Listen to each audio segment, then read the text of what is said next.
The big to keep in mind here is that after obtaining control over another company, the parent company must prepare a full set of consolidated financial statements, and these would include the consolidated statement of comprehensive income, the consolidated statement of changes in equity, the consolidated balance sheet or statement of financial position, and a consolidated cash flow statement.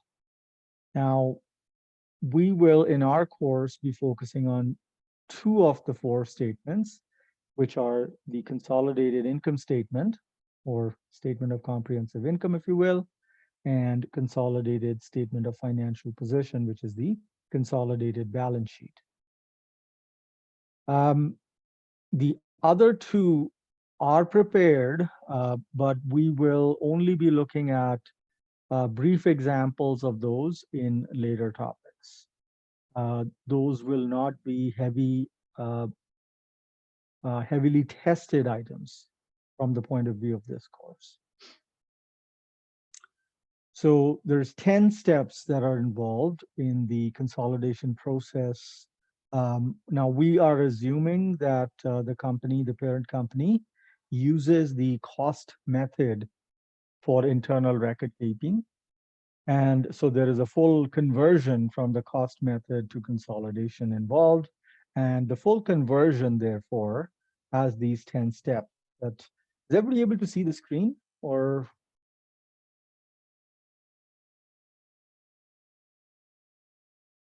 Yeah, okay. So 10 steps, starting with identifying the acquirer, the acquisition cost and NCI on acquisition date, and the calculation of the acquisition differential and goodwill. Well, these two steps we've already seen in our business combination chapter or topic. After the acquisition date, well, there's additional steps that will come into play. The acquisition differential, keep in mind, consists of fair value differences and goodwill. The fair value differences relating to all of the identifiable assets and liabilities are amortized over time. So for current assets and current liabilities, the amortization occurs within a year from the date of acquisition. For long-term assets, the amortization of fair value differences takes place over the remaining useful life.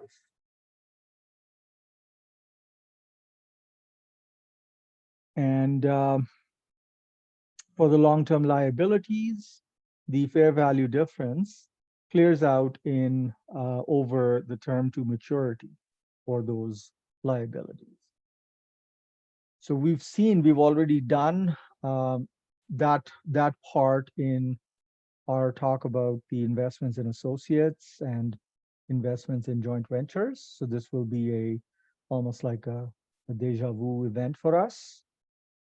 Then for purposes of consolidation, we have to eliminate intercompany transactions as well as intercompany balances. So intercompany transactions that result in revenues and expenses between the two companies, we eliminate on the consolidated income statement.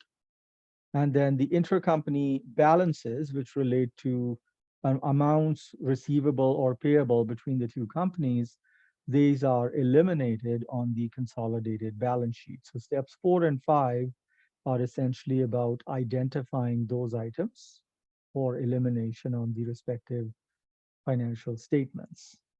Step 6 is a look at the intercompany profits. Again, we've talked about intercompany profits when we covered investments in associates and investments in joint ventures. So this will be a continuation of that conversation. And again, the idea is that if there are profits recorded by either company by selling off an asset to the other company or inventory, that profit is considered to be unrealized at the time of sale. And the profit is considered to be realized only when the said inventory or asset is either sold to an outside unrelated party or is depreciated, used over time, depreciated. So that concept, that logic continues for consolidation. Then possibly something new is step 7, the calculation of consolidated net income and breaking up that amount into an amount that is attributable to the parent company's shareholders. So out of the total consolidated net income, a portion that belongs to the parent company and a portion that belongs to non-controlling interest. So that calculation is important because the amounts attributable to the parent and to NCI are mandatorily required to be reported on a consolidated, on the face of a consolidated income statement. So if a parent company does not own 100% of the subsidiary, then the interest relating to the non-controlling interest has to be clearly stated on the face of the income statement. And so that calculation is this step 7 helps us determine how much of the consolidated net income indeed is allocated to the parent company and how much belongs to non-controlling interests. It's an important calculation that has to be done for purposes of the consolidated income statement. Then for the consolidated balance sheet, we need to compute consolidated retained earnings and the amount for non-controlling interest. Notice that although we would have calculated NCI on the date of acquisition, the amount, I wonder what's happening with this file. It's the second time it's done this. So are you folks hearing me all right? Or is the connection, or is there something wrong with the connection? Or I'm not sure if, okay. And there's been no disruption or anything, yeah?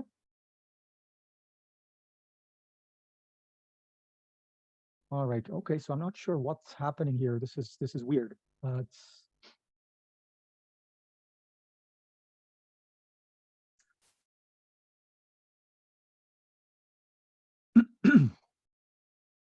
okay, so never mind then. The NCI, non-controlling interest, as I was saying, although we would have calculated NCI on the date of acquisition, so it's not showing well. I wonder why. So have you tried clicking on the link that I sent you?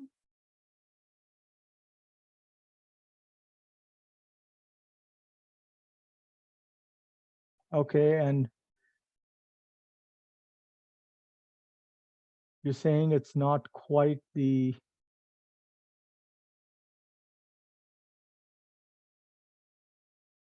let me just change the format to Google Sheets and see if that makes any difference. Because it was saved as an Excel file. Sometimes that can be problematic.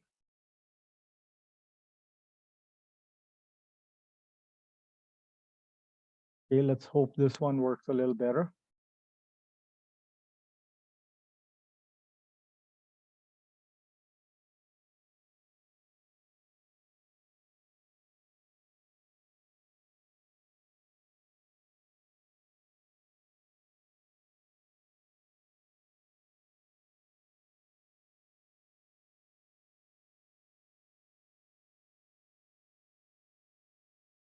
All right, try this one.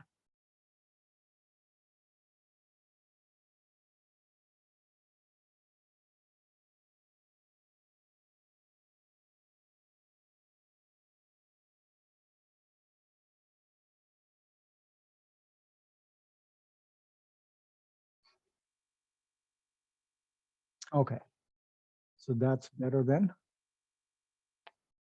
Yeah, because it was feeling a little different and didn't seem like same experience.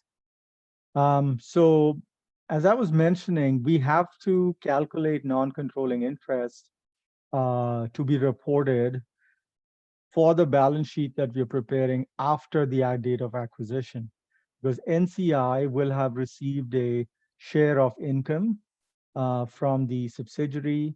NCI will have been reduced by the amount of dividends paid by the subsidiary to NCI. So NCI is basically also the accounting for non-controlling interest is also done on the basis of the equity method. So this calculation is required for reporting on the consolidated balance sheet. And then finally, we prepare the consolidated financial statements, the consolidated income statement, and the consolidated balance sheet. So uh, this me discussing these things in verbal terms will probably not make as much sense. So I'm going to use example 7.1 uh, to illustrate and demonstrate the steps. So here's the question. Longish question. It's actually an old exam question that I use. So I figured I'll just share a question that I've used on exams rather than something that's a little more stylized, but perhaps a little removed from what could show up on an exam. But it's fairly standard. The what's past is fairly standard. So we have on Jan 1st, 2001, PAD purchased 80% of the ordinary shares. Ordinary shares is another term for common shares of SAD for $900,000. On that date, SAD had common shares $400,000, retained earnings of $540,000, and fair values were equal to carrying values for all of its net assets except for inventory, which had a fair value $50,000 lower than the carrying amount, land, which had a fair value $100,000 more than the carrying amount, equipment, fair value $45,000 less than the net book value, and bonds payable, whose fair value was $30,000 greater than the face value. And the equipment had 6 years remaining, and long-term liabilities had 5 years to maturity. We're told PAD uses the fair value enterprise method to value the non-controlling interest. Okay, and then, so the acquisition occurred on Jan 1st, 2001. And then we are given balance sheet and income statement numbers for the year ending December 31st, 2003. So 3 years after the date of acquisition, this is what the balance sheets for the two companies look like. And this is the income statement for year 3. Now notice on the balance sheet for PAD, the investment in SAD is showing up at $900,000. So that implies, we can tell by looking at the numbers that PAD is accounting for internal record keeping purposes. PAD is using the cost method to record its investment in PAD. Under the cost method, the investment account is left untouched. And on the income statement, dividends received from the subsidiary will have been included as other income by PAD. Right? Dividend income will have been included in this other income number. So dividends are recorded as income, and there's no fair value adjustment, there is no equity method income taken, et cetera, all on the cost basis. And of course, for consolidation, we will need to do a full conversion here. And there's a whole bunch of additional other information.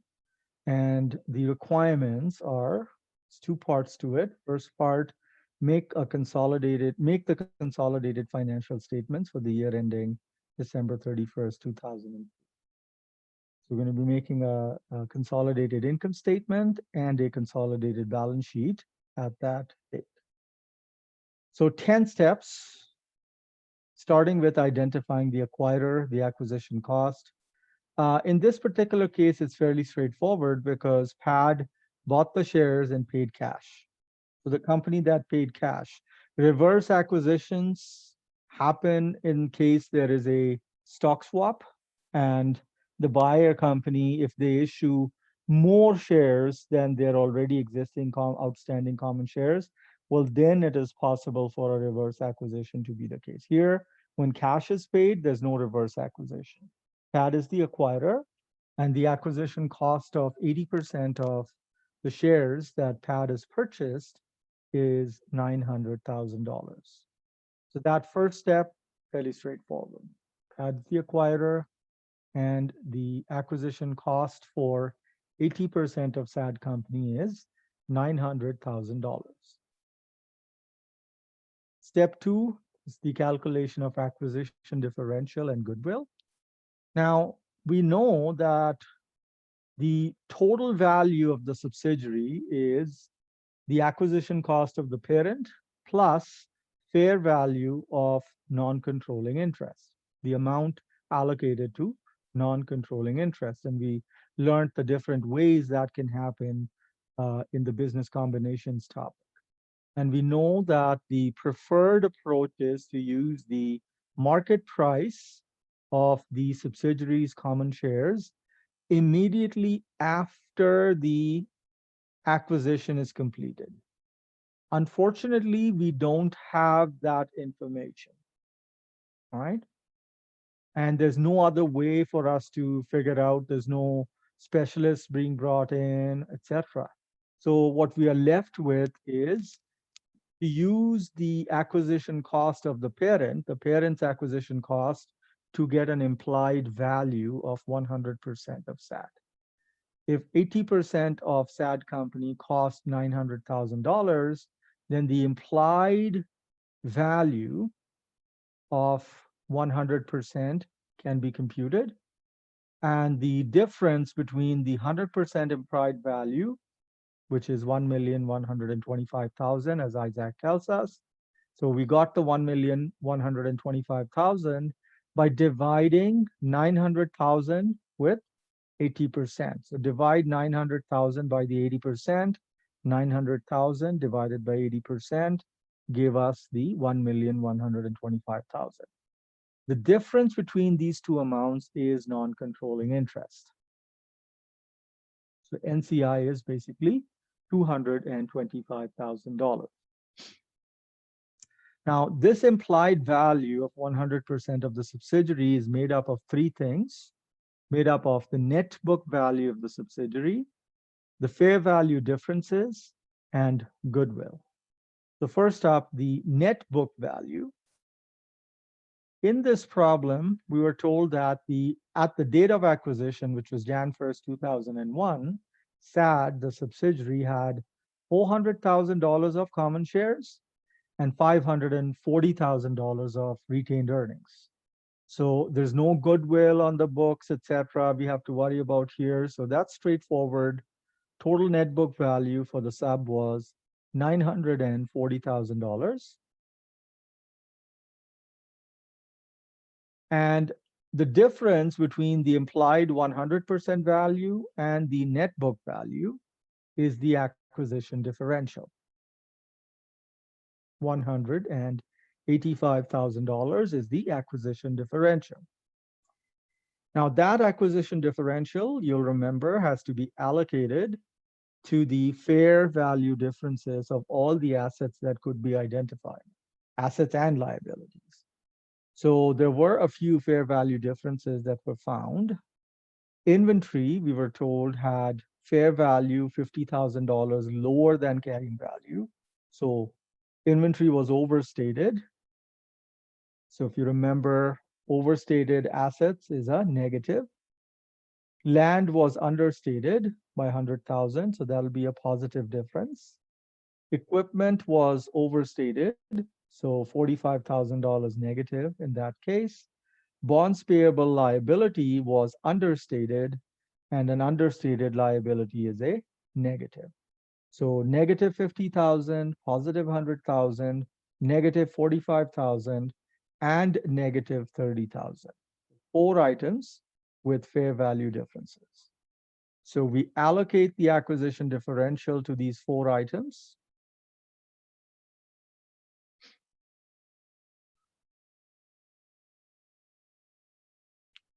And the total works out to be a negative 25,000.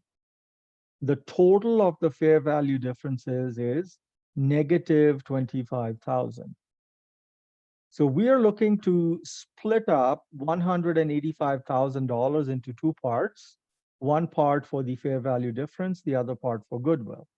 So we split up the 185,000 and we got, well, 185,000 is equal to negative 25,000 for the fair value differences plus something else for goodwill. That something else is how much?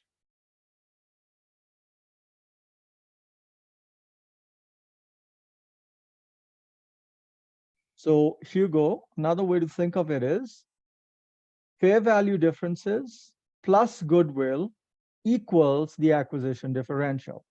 If you got 160,000, to the 160,000, if you add negative 25,000, right? 160,000 plus a negative 25,000, it doesn't work back to 185. All right. So you have to remember, we're splitting the 185,000 into 2 parts. So 185,000, the acquisition differential, minus the fair value differences. And when you minus a negative, minus of a minus turns into a plus. So it's actually going to be 185,000 plus 25,000. Now, our human brains sometimes can't really make that work in our heads. So it's important that we use calculators, or better, use the worksheet, the spreadsheet program here.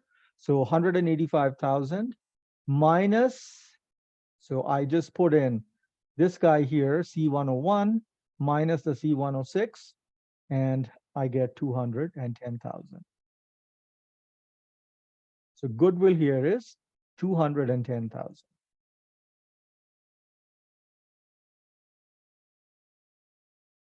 All right.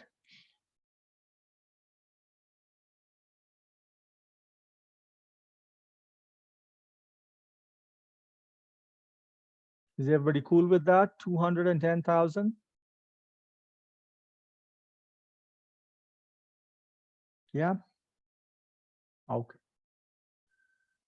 So this is something that we've already done a few times, so it's not new to us. The amortization of the acquisition differential is also something that we have intuitively done in the past when we were talking about investments in associates and investments in joint ventures.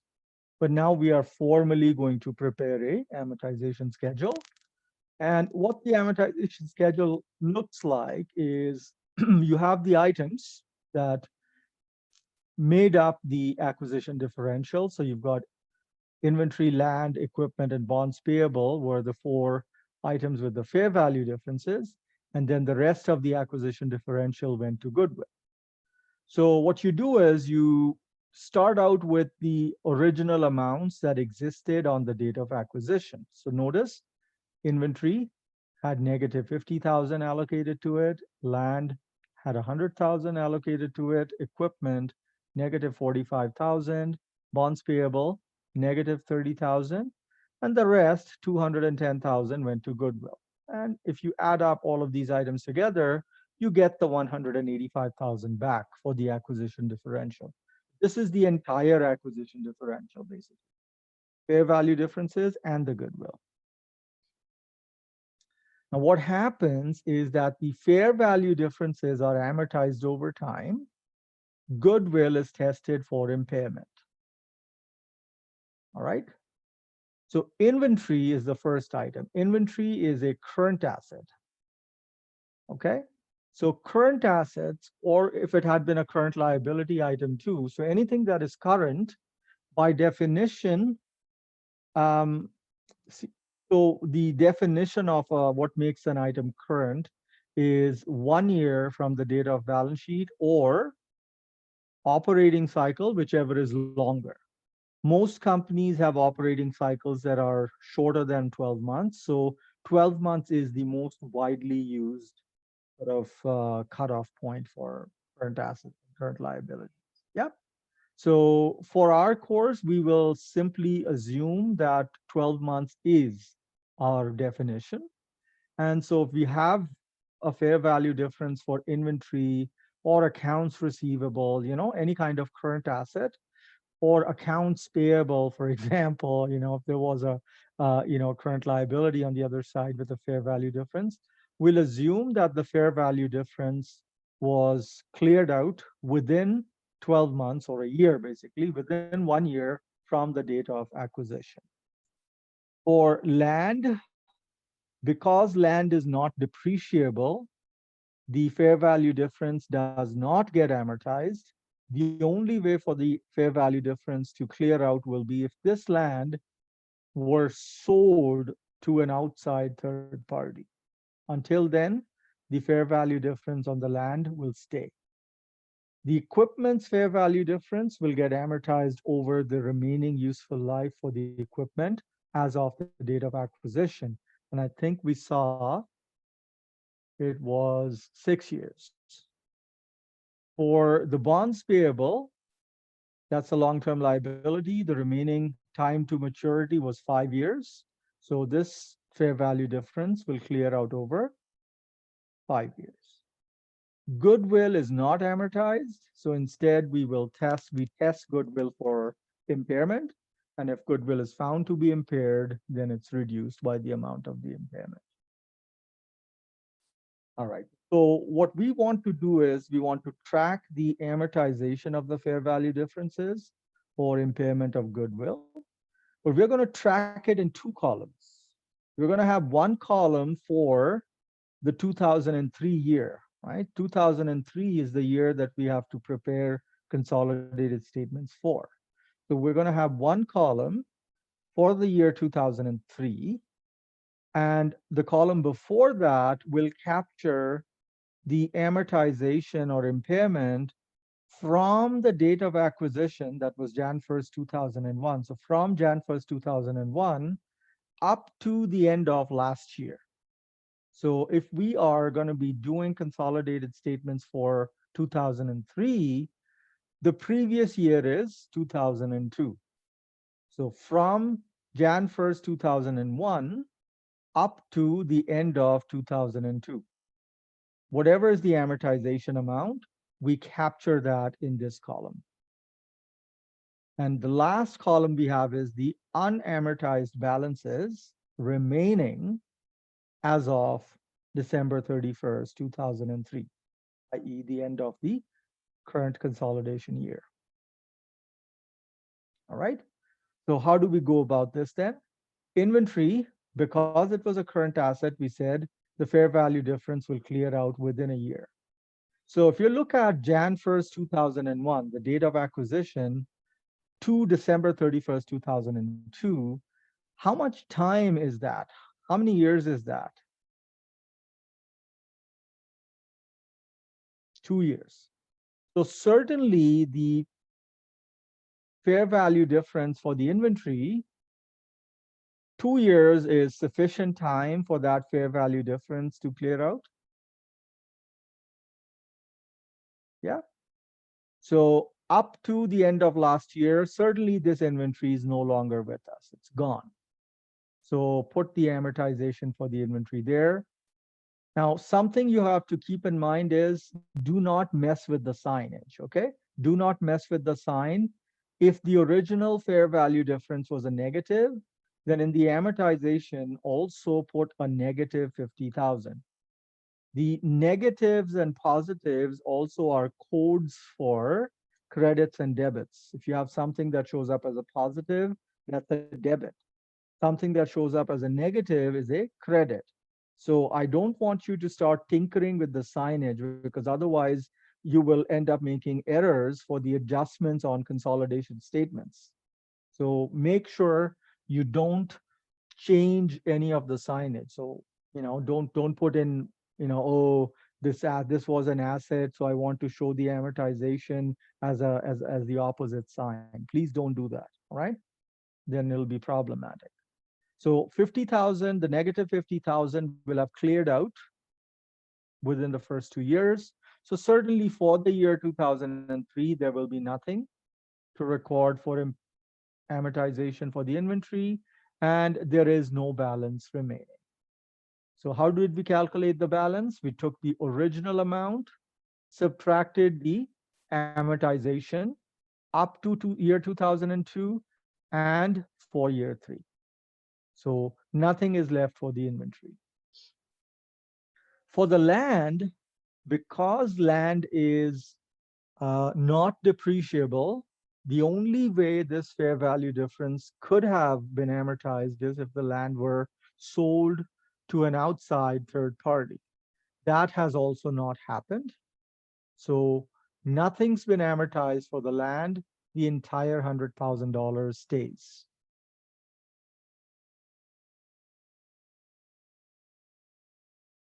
For the equipment, $45,000 was to be amortized over 6 years, right?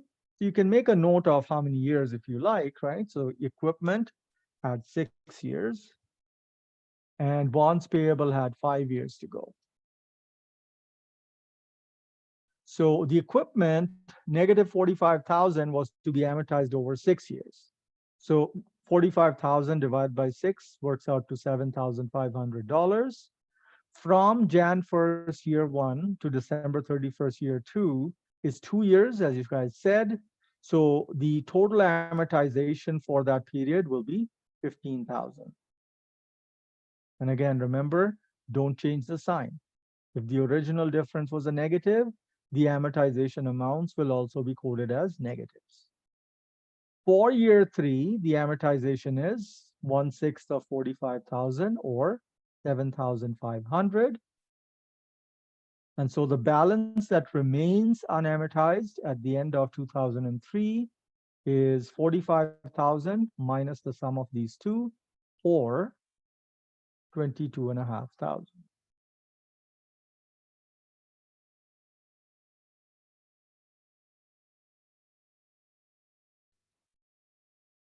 Is that fine?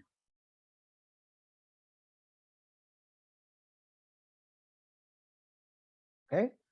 For the bonds payable, 30,000, 5 years. So each year is $6,000.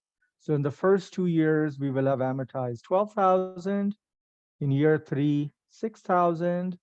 Remaining unamortized, 12,000.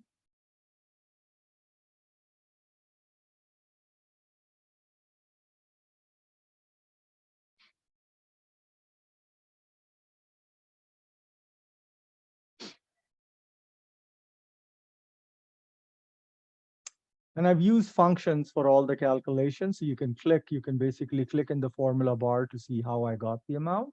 So negative 30,000, this was B155, 5 years. So divide that amount by 5 and then multiply by 2 to get the amortization for the 2 years. And then this guy here is the negative 30,000 divided by 5. All right. The last thing that remains is goodwill. And for goodwill, we don't amortize goodwill, but rather test it for impairment. And goodwill, we're told, was found to be impaired. This goodwill impairment losses, $40,000 in year 2002, $50,000 in year 2003. 40,000 and 50,000 respectively. So if you put the goodwill impairment numbers in there in the respective columns, we're left with $120,000 of goodwill that's still standing.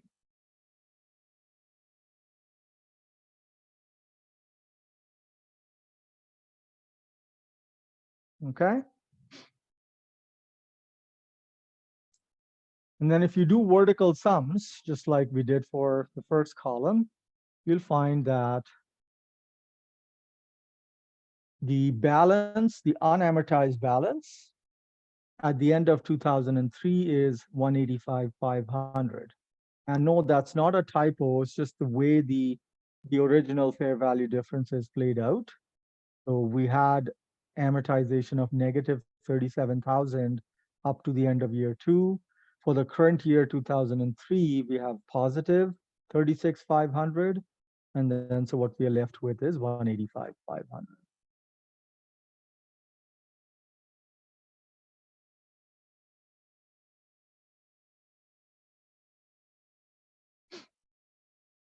All right.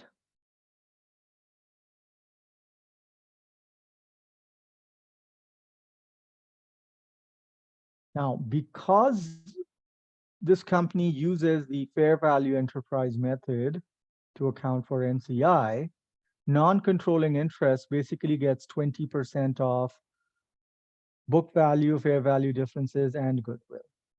So the parent company gets 80% share of the fair value differences as well as goodwill. So basically, out of the 185,000, 80% will have been allocated to the parent company. The remaining 20% will have gone to non-controlling interest, right? So over the years, the amortization numbers that get allocated are these. Up to the year 2002, total amortization of the acquisition differential was 37,000, negative 37,000. Of the negative 37,000, 80% will have been the parent's share, 20% will be the share of non-controlling interest. Out of 36,500 for the current year, 29,200 is the share of the parent company, 7,300 is the share of the non-controlling interest, and of the unamortized balance, 185,500, 80% is the parent's share, and the remaining 20% belongs to non-controlling interest. Okay?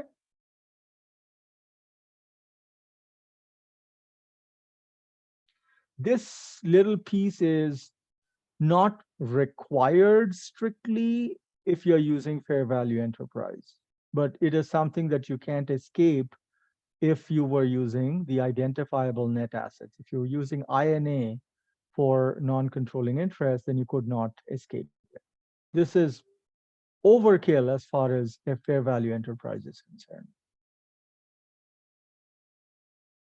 But I showed it to you so that you're clear when you compare this piece to the identifiable net assets solution, you will be able to identify where the differences were really coming from.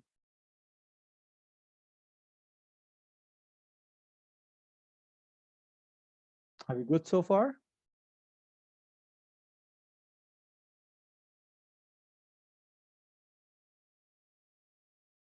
All right.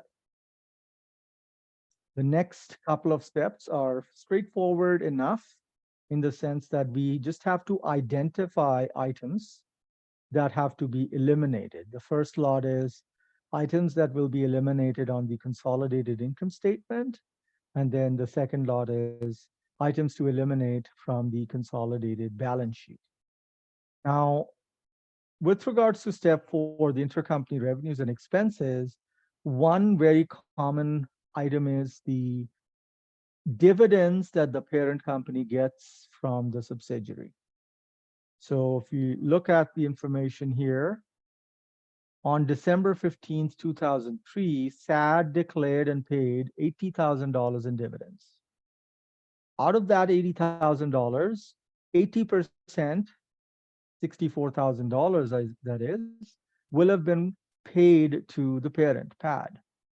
And because the parent company is accounting for the investment in SAD under the cost method, and that's for internal record keeping purposes, they're using the cost method because it's straightforward, not a lot of accounting needed there. They will have recorded the dividends coming in as income. They would have reported the dividends as revenue, and that is part of this other income thingy. When we consolidate, though, the dividends that PAD got from SAD has to be eliminated, has to be taken off. So that is one item that you should always look for, dividends the parent company got from the subsidiary. Then the other possible items that can show up here are if there's any intercompany sale of goods. So if there's any sale of inventory between the companies, then that will show up as sales for the one company and cost of goods sold for the other company to the extent that the inventory's been sold to outside parties. So you're talking about year 2003. So looking at the information here, we're interested in the year 2003. And in 2003, SAD sold merchandise to PAD for 500,000. So SAD will have recorded sales revenue of 500,000. So that 500,000 of sales revenue needs to be eliminated from the consolidated income statement. Okay, so intercompany sale of merchandise. Okay, so we will be eliminating the amount from sales and cost of goods sold.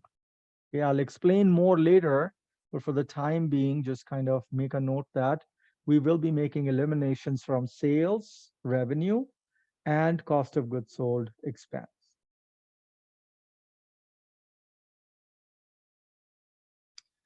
Other possibilities include if, let's say, one company charges management fees to the other company or royalties. You know, those are examples of intercompany revenues and expenses. And it can also happen that sometimes one company will lend money to another company, the other company, at interest. And so the interest that is charged, the company that lent the money will record interest income. The company that borrowed the money will have an interest expense. But because the lending was within the group, within the, the parent and the sub, that's another intercompany revenue and expense to eliminate. So in this particular example, there is this little piece here. Jan 1st, 2003, PAD loaned $100,000 to SAD, on which PAD charged interest of 10% per annum. The 10% of 100,000 for a full year is $10,000. SAD still owed $100,000 to PAD on December 31st, 2003. So the money is still outstanding. $100,000 is still outstanding. Interest has been charged at 10%. So intercompany interest is $10,000. So we will eliminate $10,000 from interest income as well as interest expense. All right. Now that was all as far as step 4 was concerned. Those are all the items. Step 5, the only item that we have is the intercompany, the $100,000 that PAD lent to SAD. So on the balance sheet of PAD, you'll notice there's a $100,000 note receivable. And then on the books of SAD, the $100,000 will be part of the liabilities. So Isaac, I'm just assuming because if they're charging the interest and it's not cumulative, likely it is, payable on a regular basis. Like that's just an assumption here. In real life, of course, we would look at the terms of the lending agreement. Here, if we're not told anything else, we'll just assume it's simple interest.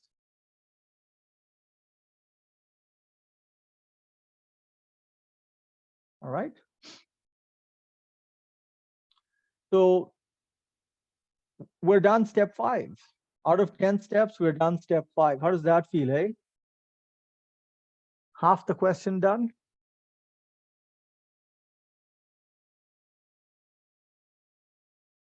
Feels good?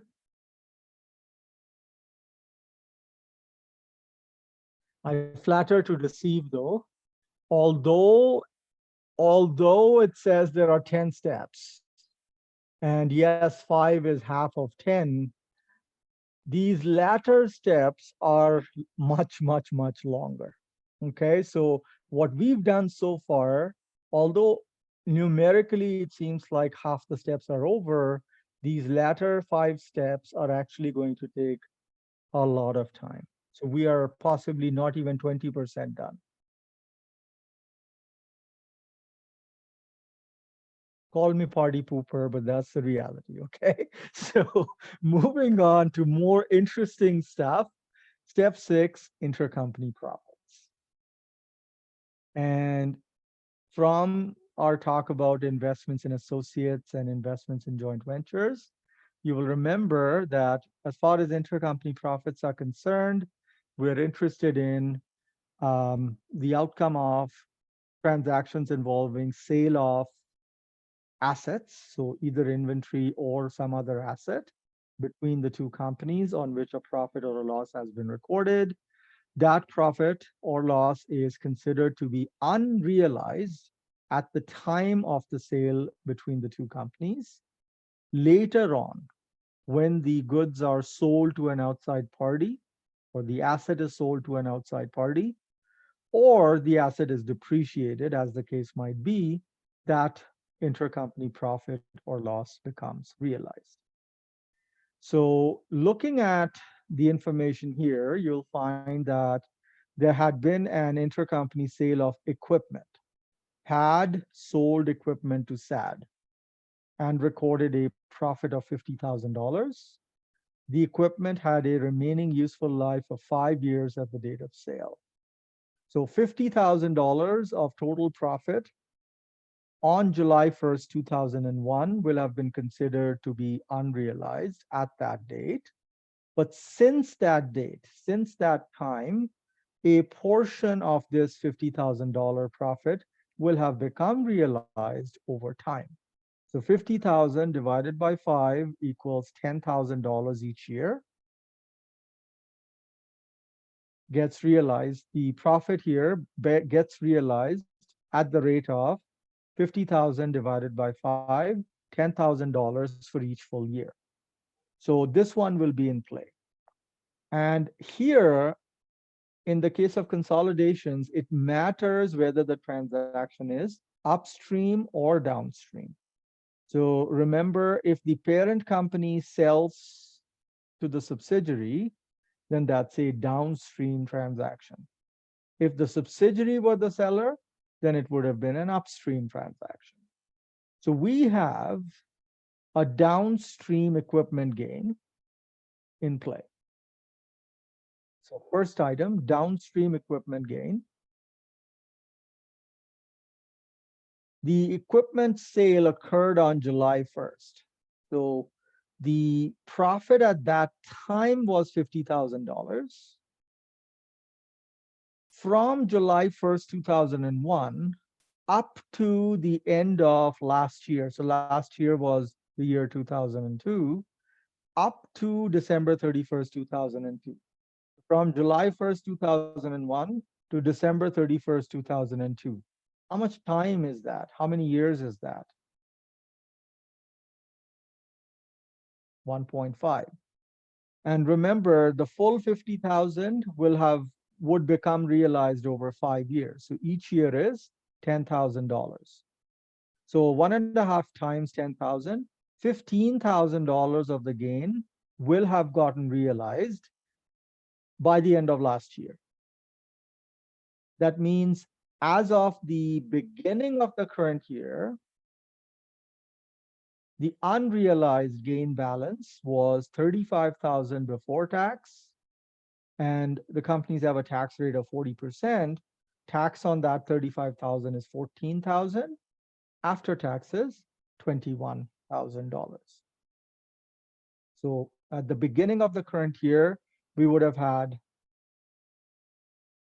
an unrealized gain balance of 35,000. During the current year, so during the year 3, another 10,000 will have gotten realized.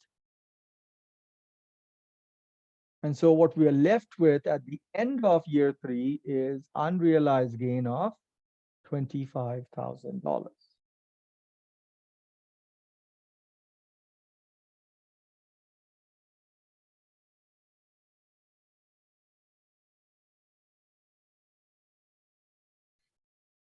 Is the calculation okay? Why we did the calculation, you will gradually start like noting, oh, so this is why we needed that. This is why we needed that. So I don't want to burden you folks too much at this point. So just try to make sure you're getting the what. Okay. So try to get the what and the how. The why will gradually become clearer.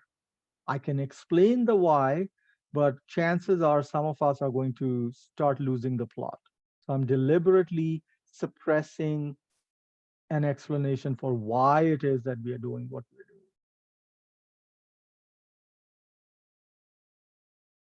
My experienced people tend to prefer to be first shown what needs to be done and that they are clear about the how that is happening. And then later on, when we talk in general terms, you'll figure out the why. So is the how and what okay?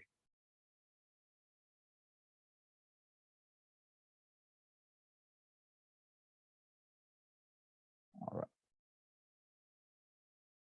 All right. So that was one of the intercompany profit numbers. We go back to the information, then we also see that in 2002, PAD, the parent company, sold merchandise to SAD for $300,000 and recognized a profit of $120,000. So this is an intercompany sale of goods. Total amount of the profit was $120,000. Now with inventory, the intercompany profit gets realized as the inventory is sold to outside parties. So SAD sold 60% of the merchandise to other parties by the end of the 2002 year. Now, out of the 120,000, 60% will have gotten realized in 2002 itself. And we have no quarrel with that. We don't have any problem. However, of the remaining unsold merchandise, which is 40%, 40% of 120,000,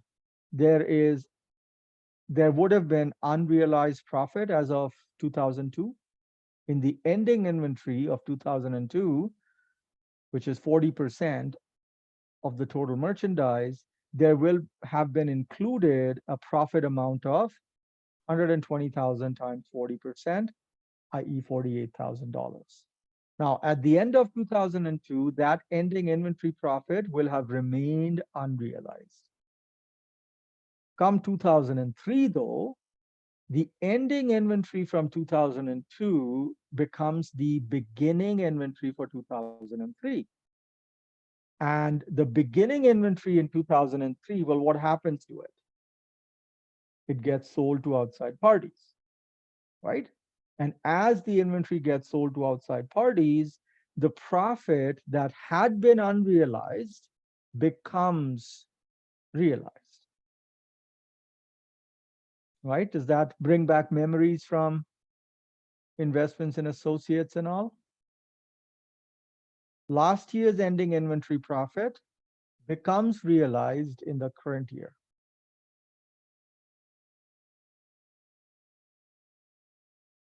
right? So the seller being PAD, this was a downstream inventory. So downstream beginning inventory profit became realized in the current year.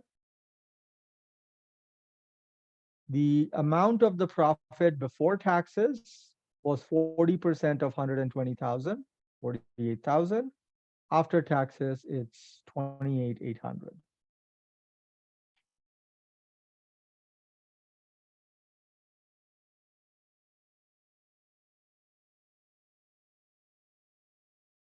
Okay. And then one more. In 2003, SAD sold merchandise to PAD. So it's the subsidiary selling now for $500,000 and recognized a profit of $200,000 on the sale. PAD sold 40% of the merchandise to other parties by the end of the year. So this is upstream. 40% of 200,000 is realized because the inventory has been sold to outside parties. It's the remaining 60% that is still unrealized at the end of 2003. So 60% of 200,000 is the unrealized ending inventory profit.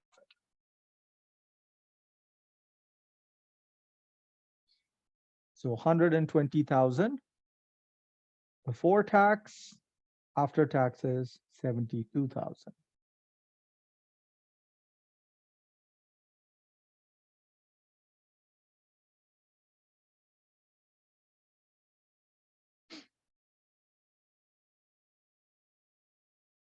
So I'm sorry, Julia. 120,000 is there, right?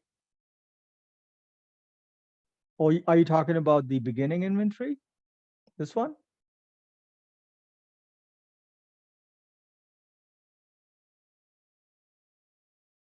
So we're only interested in what occurred in 2003, right? So the intercompany sale had happened in 2002. Remember, we're only doing consolidations for 2003. Okay. So yes, in 2002, they would have held back 40% of that profit as unrealized profit and so on. But we're just trying to zoom in for what happened in 2003. So last year, the total profit was 120,000. Out of that 120,000, because 60% of the merchandise was sold to other parties, 60% of the profit got realized last year. And last year we would have done the consolidation last year, so we don't worry about that. The remaining 40% unsold inventory that was, the profit on which was unrealized last year, that inventory became realized in the current year. So you're only looking at whatever's happening in the year 2003. For inventory, that will save a lot of our time. So just make a private note to self. This is typically the pattern. If there was any beginning inventory profit that is realized in the current year, any ending inventory profit is unrealized.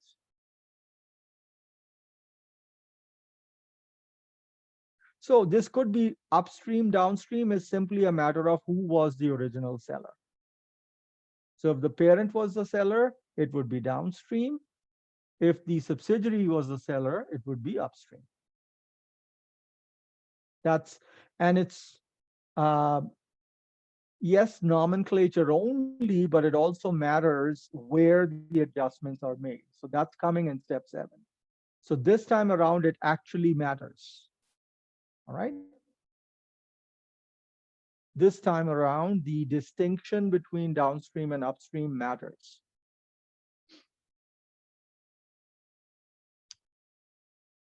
So is step 6 good? There's nothing else that'll go into step 6.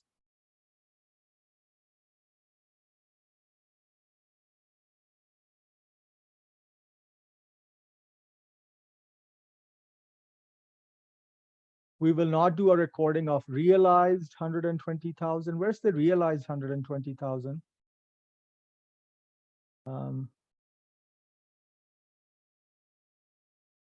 Rahul, if you wouldn't mind, just unmute yourself and explain like which part are you referring to?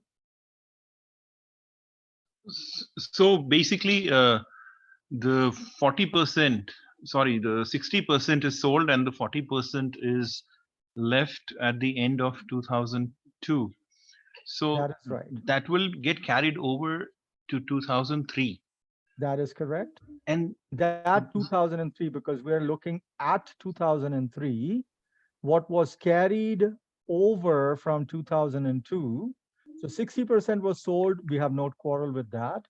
The remaining 40% that was carried over from 2002 into 2003, right? Yes. In 2002, the ending inventory that had unrealized profit, by dint of passage of time, becomes beginning inventory for year 2003, yeah? Yes. And so that beginning inventory's profit is realized in 2003, because inventory is sold. That beginning inventory is sold in 2003, right? So that is exactly what we have here. That's the realized beginning inventory profit, the 40% of 120,000. Okay, I got. Yeah, I see. Thank Yeah. you. Yes, Okay. good. Thanks.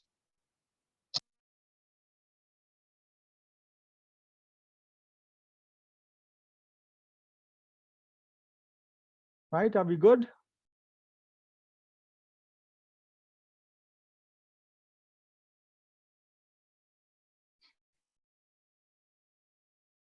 Okay.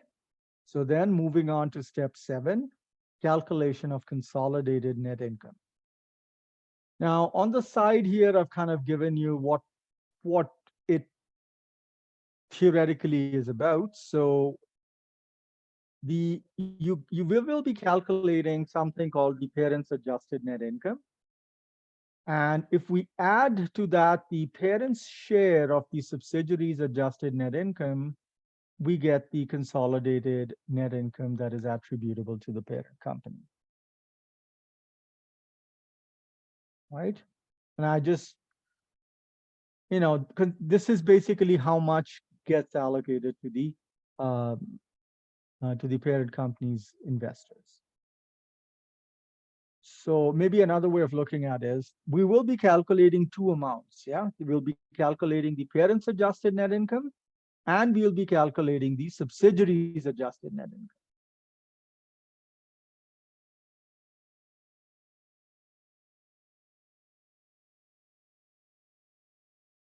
The subsidiaries adjusted net income is further split into the parent's share and non-controlling interest share.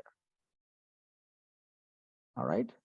So when we speak of the total consolidated net income, it's nothing but the parent's adjusted net income and the subsidiaries adjusted net income. That's what total consolidated net income is. However, for reporting purposes, we need how much of this consolidated net income belongs to the parent company and how much of it belongs to non-controlling interests. So there, what we have to remember, guys, is that as far as non-controlling interests is concerned, non-controlling interests are shareholders of the subsidiary, right? Other shareholders of the subsidiary. So they will get their share of just the subsidiaries adjusted net income. As far as the parent company's adjusted net income is concerned, all of it belongs to the parent's shareholders. All right. So consolidated net income that belongs to the parent company, ATP stands for attributable to the parent, basically means belonging to the parent company, is the parent's adjusted net income plus the parent's share of the subsidiaries adjusted net income. And the amount that is attributable to non-controlling interest is basically nothing but the non-controlling interest share of the subsidiaries adjusted net income.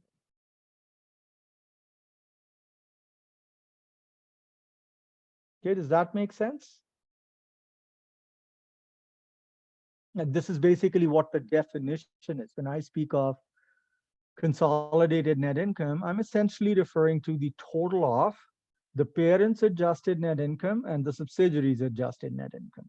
Whatever those adjustments are, I haven't told you yet, but that's basically what it is. Total consolidated net income is the parent's adjusted net income plus the subsidiaries adjusted net income. But when I speak of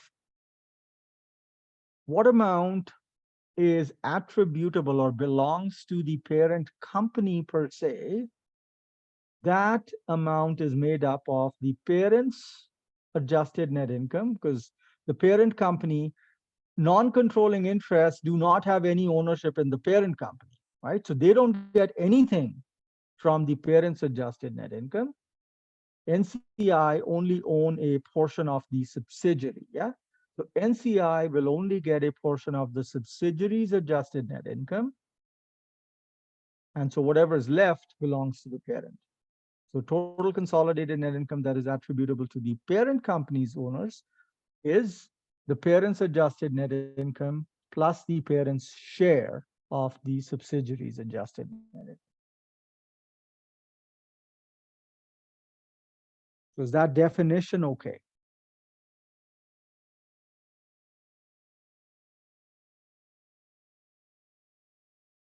All right.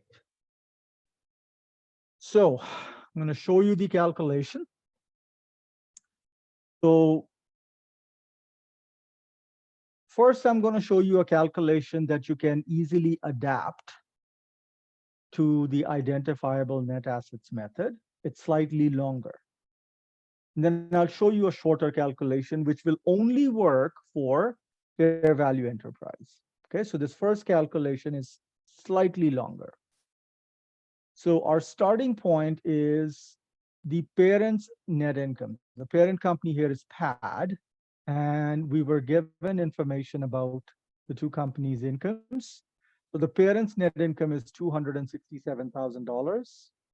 The subsidiary's net income is 126,000. So PAD's net income 267,000.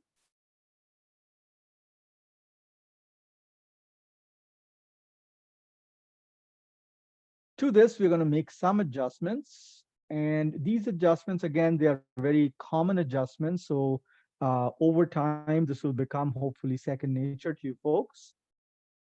The parent's net income includes dividends received by the parent company from the subsidiary. So we had calculated the dividends. The dividends were $64,000. The dividends the parent received from the subsidiary, you need to subtract because those dividends shouldn't be seen as part of consolidated net income. They have to be taken out. So we got that number from step 4. Subtract $64,000 dividends received from the subsidiary.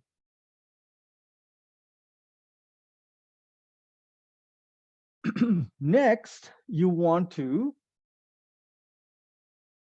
look at step 6, and it's nice that step 6 is right above here. We have everything in step 6 here. And you want to ask yourself, was there anything that was downstream? Okay. So we're talking about the parent's net income, adjusting the parent's net income. So we're only looking for downstream items. Is there any downstream profit that is a result of something that occurred in 2003? So something that occurred, remember, net income is earned during the year.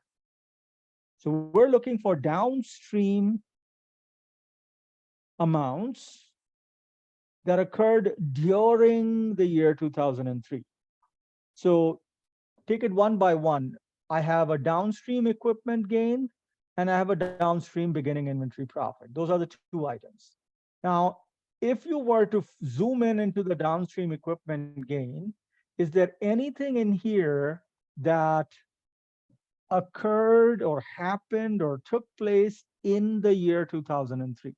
Keyword is during or in the year 2003. Did something happen during the year 2003? And if so, what?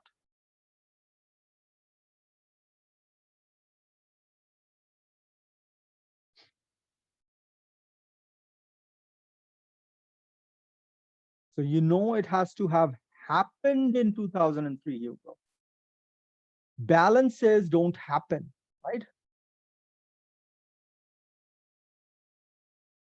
All right, balances don't happen. So the only thing that occurred in the year 2003 is the $10,000 before tax profit that got realized in the year 2003, right? So a portion of the profit got realized in the year 2003.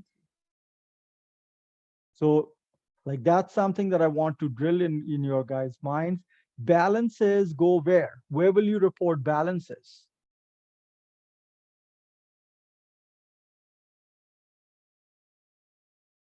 On the balance sheet, right? So don't fall for that. If I'm talking about net income, if I'm making an adjustment to net income, then it should be something that's the result of a transaction, not a balance.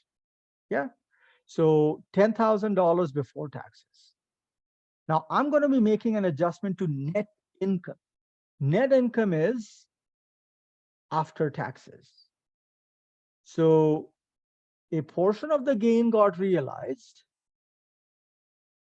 But when I'm looking at the numbers, the buffet of the numbers here, what is the number that I want to pick up? What is the amount that I want to adjust net income by? It's 6,000, the after-tax amount. Yes? Good. You've identified 6,000. Now, the third thing to ask yourself is, this, I'm talking about a realized gain.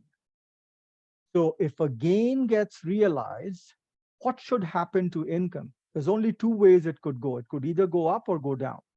So if a gain gets realized, income should go which way? Up. So you want to add $6,000 of the realized downstream equipment gain. Add 6,000 to the net income.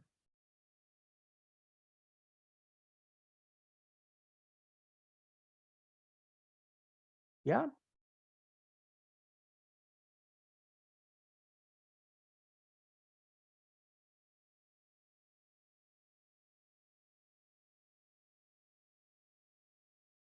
And if you look at the other item, the beginning, downstream beginning inventory, profit got realized in 2003 because the inventory was sold to outside parties, et cetera, et cetera. We've already talked about it. So what do I do with this?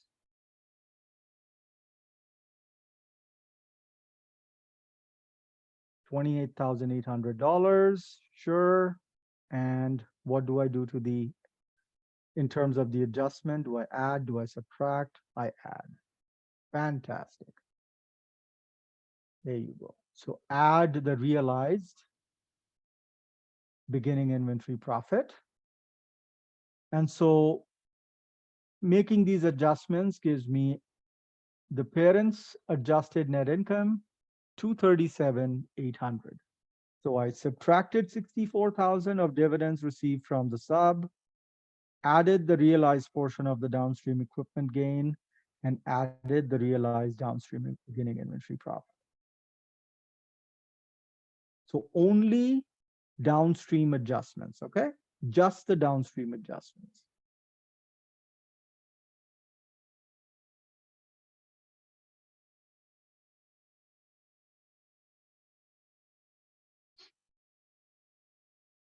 Are we good?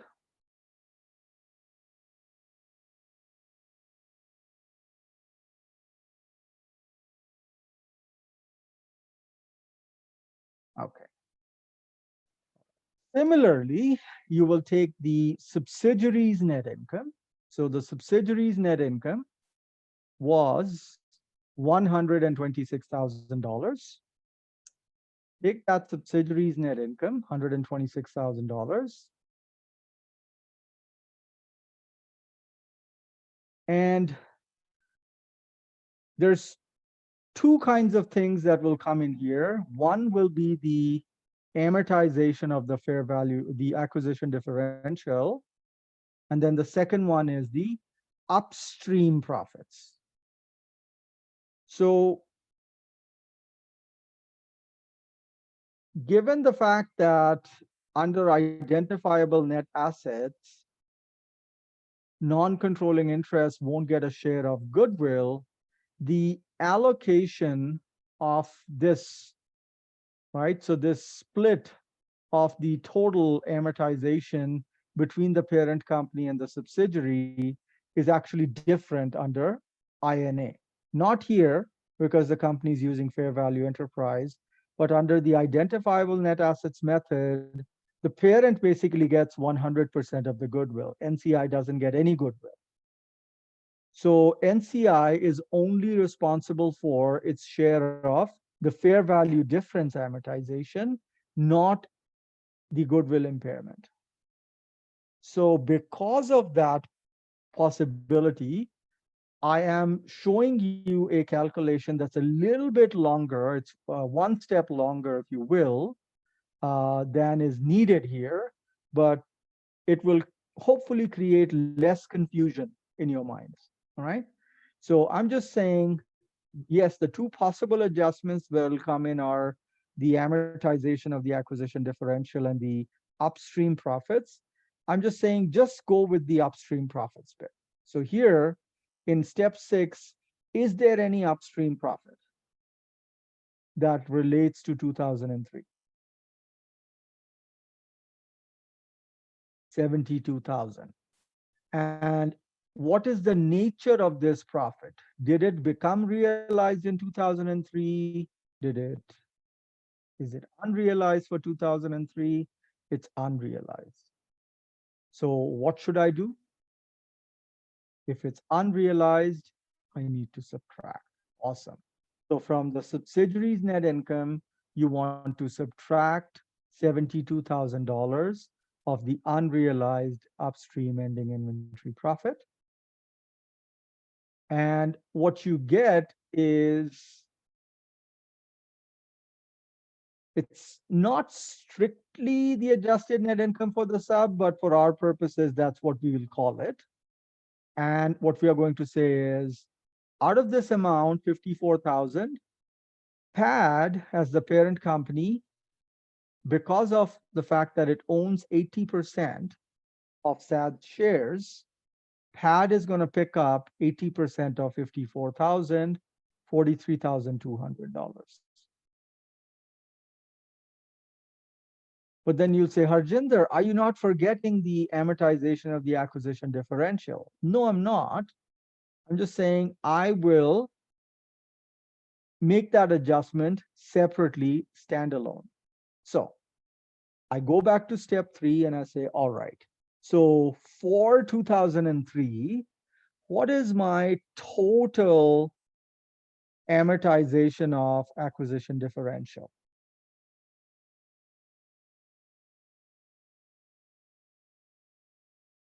What is the total amortization of acquisition differential for the year 2003? For 2003.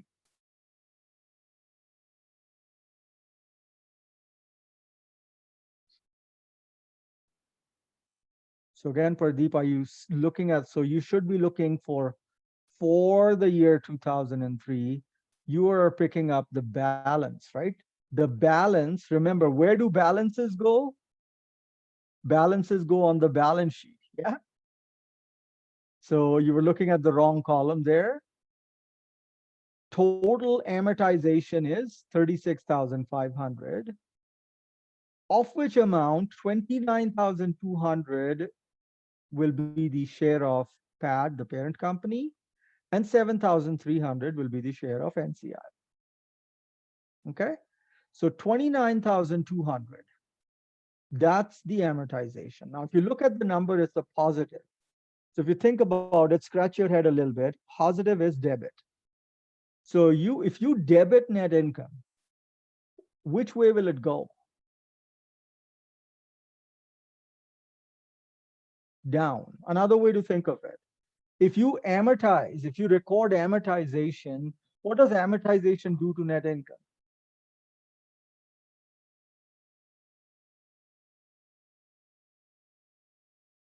Reduces. So either way, you're good, you're comfortable that I need to minus $29,200. So that's precisely what I do. I will subtract the amortization of the acquisition differential, 29,200. So 43,200 gets reduced by 29,200. All said and done, the consolidated net income attributable to the parent company's shareholders is $251,800. The parent's adjusted net income plus the parent's share of the subsidiaries' adjusted net income.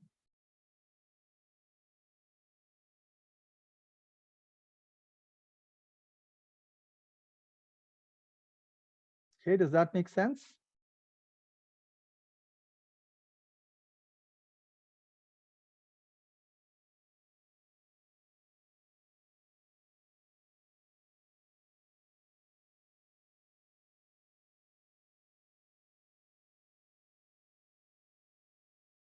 So that's just the consolidated net income that belongs to the parent company.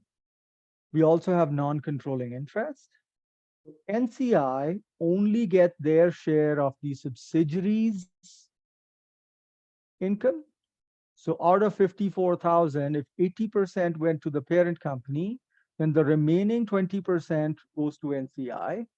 But that's before the amortization of fair value differences, the acquisition differential rather. So if we take off NCI's share, 7,300 of the amortization of acquisition differential from that amount, 10,800 minus the 7,300, we get consolidated net income attributable to non-controlling interest, 3,500.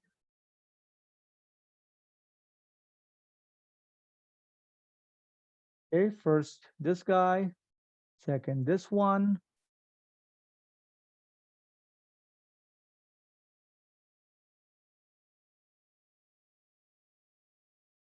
And these two added together work out to consolidated net income total.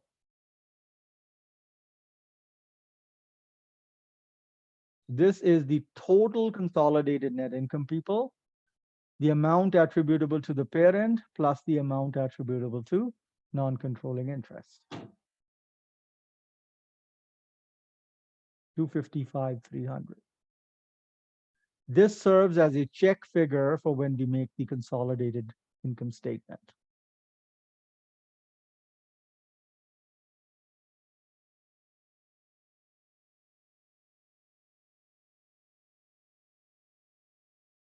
Okay. Now, this is a more generic calculation which can be adapted to identifiable net assets, and things will be easy enough. We could have done this calculation a little bit shorter. And what I mean by that is we could have instead calculated it this way, faster. So calculate the parent's adjusted net income, which is 237,800. And because we know that under fair value enterprise, NCI is going to get a share of fair value differences and in goodwill, and the parent gets 80% share of fair value differences and of goodwill, this little calculation was not really needed because we could have taken the 36,500 and ran with it. How? We could have said, well, SAD's net income, we will subtract $72,000 of the unrealized upstream profit, but we could also have subtracted 36,500 amortization of acquisition differential straight from there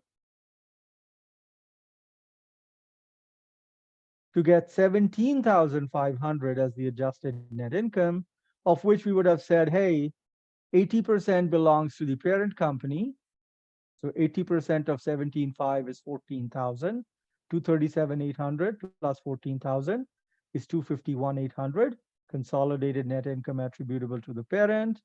The remaining 20% is consolidated net income attributable to non-controlling interest.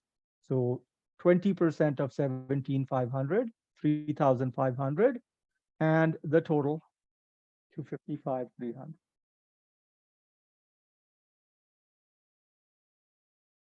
So this shorter calculation works like a charm, but it only works if we are using fair value enterprise, right?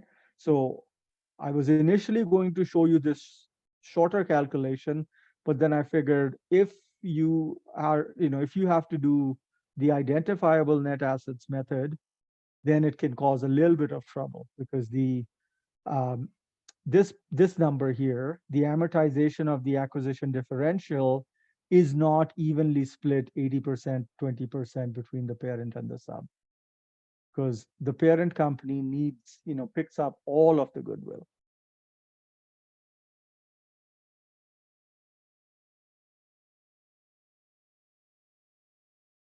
So are you folks comfortable with this?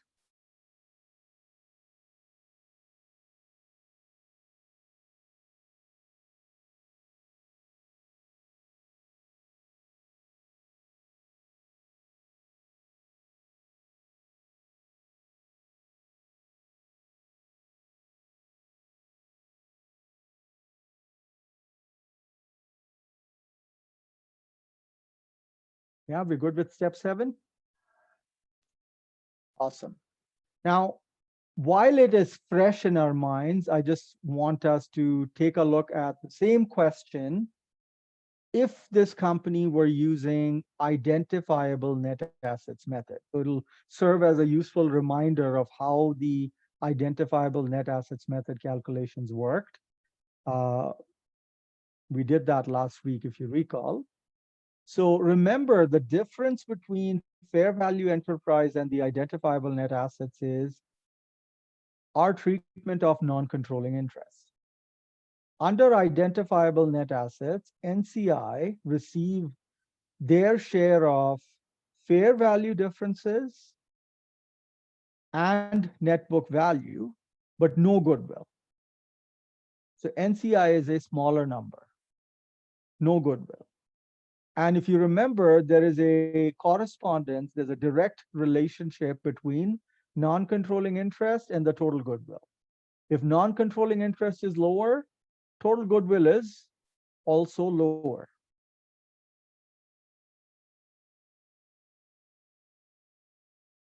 Yeah.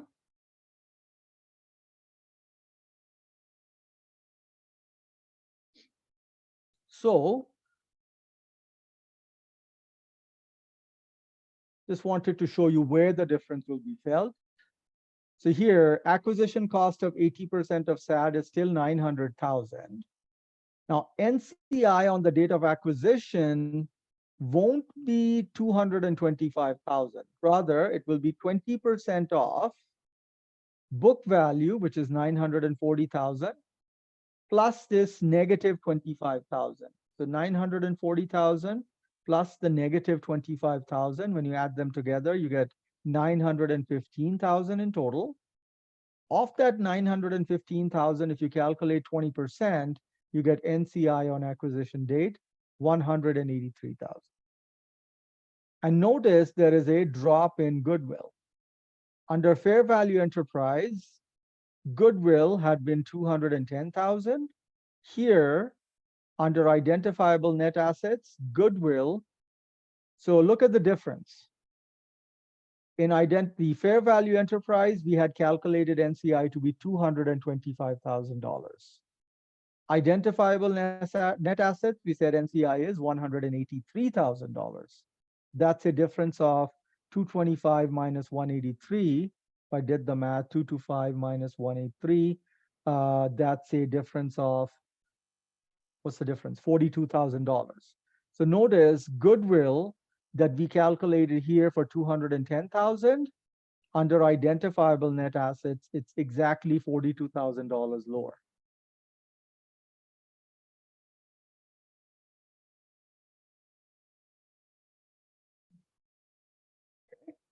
So goodwill is 168,000, and this goodwill of 168,000 belongs entirely to the parent company.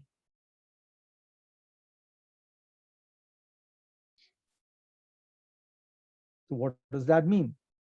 If the goodwill belongs entirely to the parent company, then the goodwill impairment losses should be borne entirely by the parent company.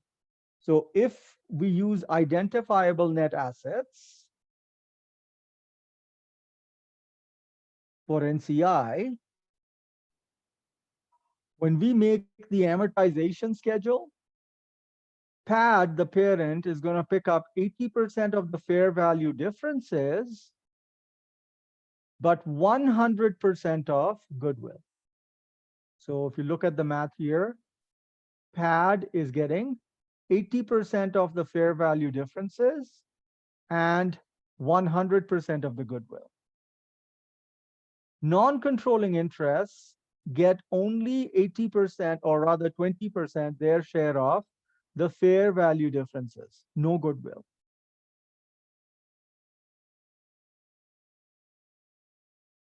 All right, so the dollar amounts under identifiable net assets turn out to be different, slightly different there.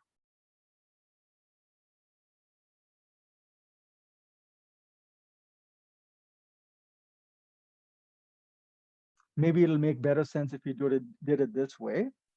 So just separate the fair value differences from goodwill.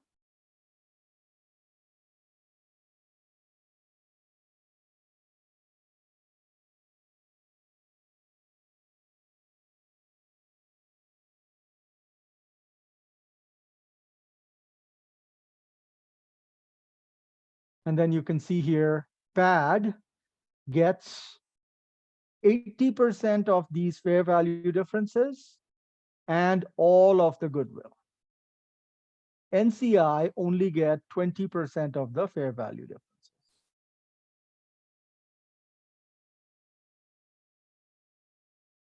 Okay, can you see this? Does that make sense?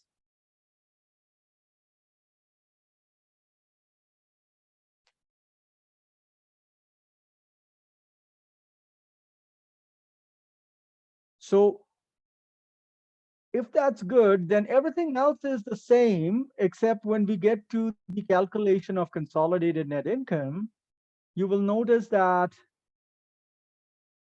I couldn't have used this shortcut, right? I couldn't have done step 7 in the shorter way, because in the shorter way, all I did was I subtracted 36,500 from SAD's net income. And then the number that I got, I split 80% to the parent, 20% to the sub. That wouldn't work here. Instead, I have to do it this way, that we give them 80%, we give the parent 80% of the 54,000, and then subtract the parent's share of the acquisition differential. And if you go back, that's the parent's share, 39,200. Okay, 39,200 is what we subtract to get the parent's portion. The consolidated net income ATP was 251,800, but under INA, the consolidated net income is different. It's 241,800. And NCI, because non-controlling interest share is 2,700 negative, negative amortization results in what? If amortization reduces net income, negative amortization will do just the opposite. Or more mechanically, if you're mathematically inclined, when you subtract a negative number, minus of a minus turns into a plus. So notice here, when calculating the consolidated net income attributable to the non-controlling interest, they get 20% of 54,000, that's 10,800. And then when you minus a negative, right? So let me add a comment here. Added since negative. This was a negative number. So when you try to subtract a negative number, you basically end up adding. So the amount attributable to NCI ends up being 13,500. The total consolidated net income is 255,300.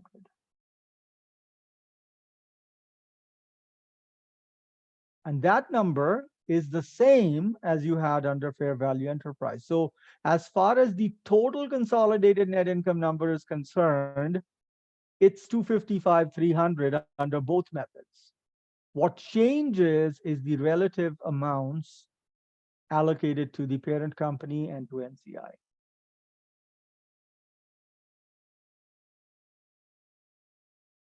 All right.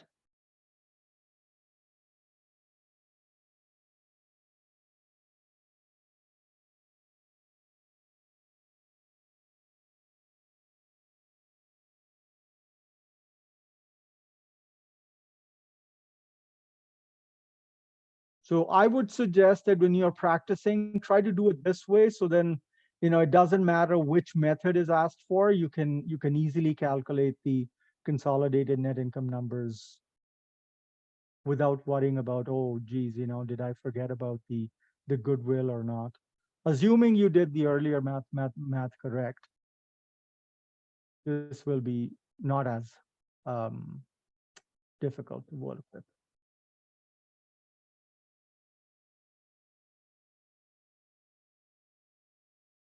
Okay, any questions on this so far?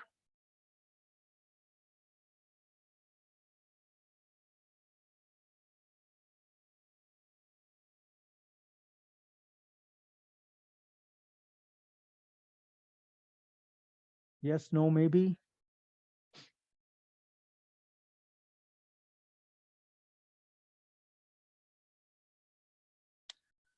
Okay, if there are no questions at this point, it's 7:45, so I would propose taking a bit of a breather because we still have some work to do. But our brains, we need a little bit of respite. So if we can take maybe a 10-minute break, come back. I have to show you the other steps. And the other steps, I'm primarily just going to stick to the fair value enterprise method. I will talk about calculating consolidated retained earnings. And then I will also show you the calculation of NCI. And then depending on what time it is, we may go on to do the statements. But if not, I don't want to be in a hurry at this point. I want us to be very, very, very, very comfortable with the steps that we are able to cover. So at least till step 9 is my plan. If we can go further, sure. If we are dead tired by that time, no worries. We'll carry on next time. Okay. Um, or what I could do is for the remainder, I can post, a video. You can watch the video. Next time that we get together, we can do another example. And, once it's the second time, then we get through it faster. The plan is that when you're doing a question, a consolidated question for the examination, you should be able to do an entire question. And this is, I'm talking about a time when we did this by hand, right? So if you were writing by hand, the expectation is you should be able to complete an entire consolidation question in an hour and a half. That is if you're writing out by hand.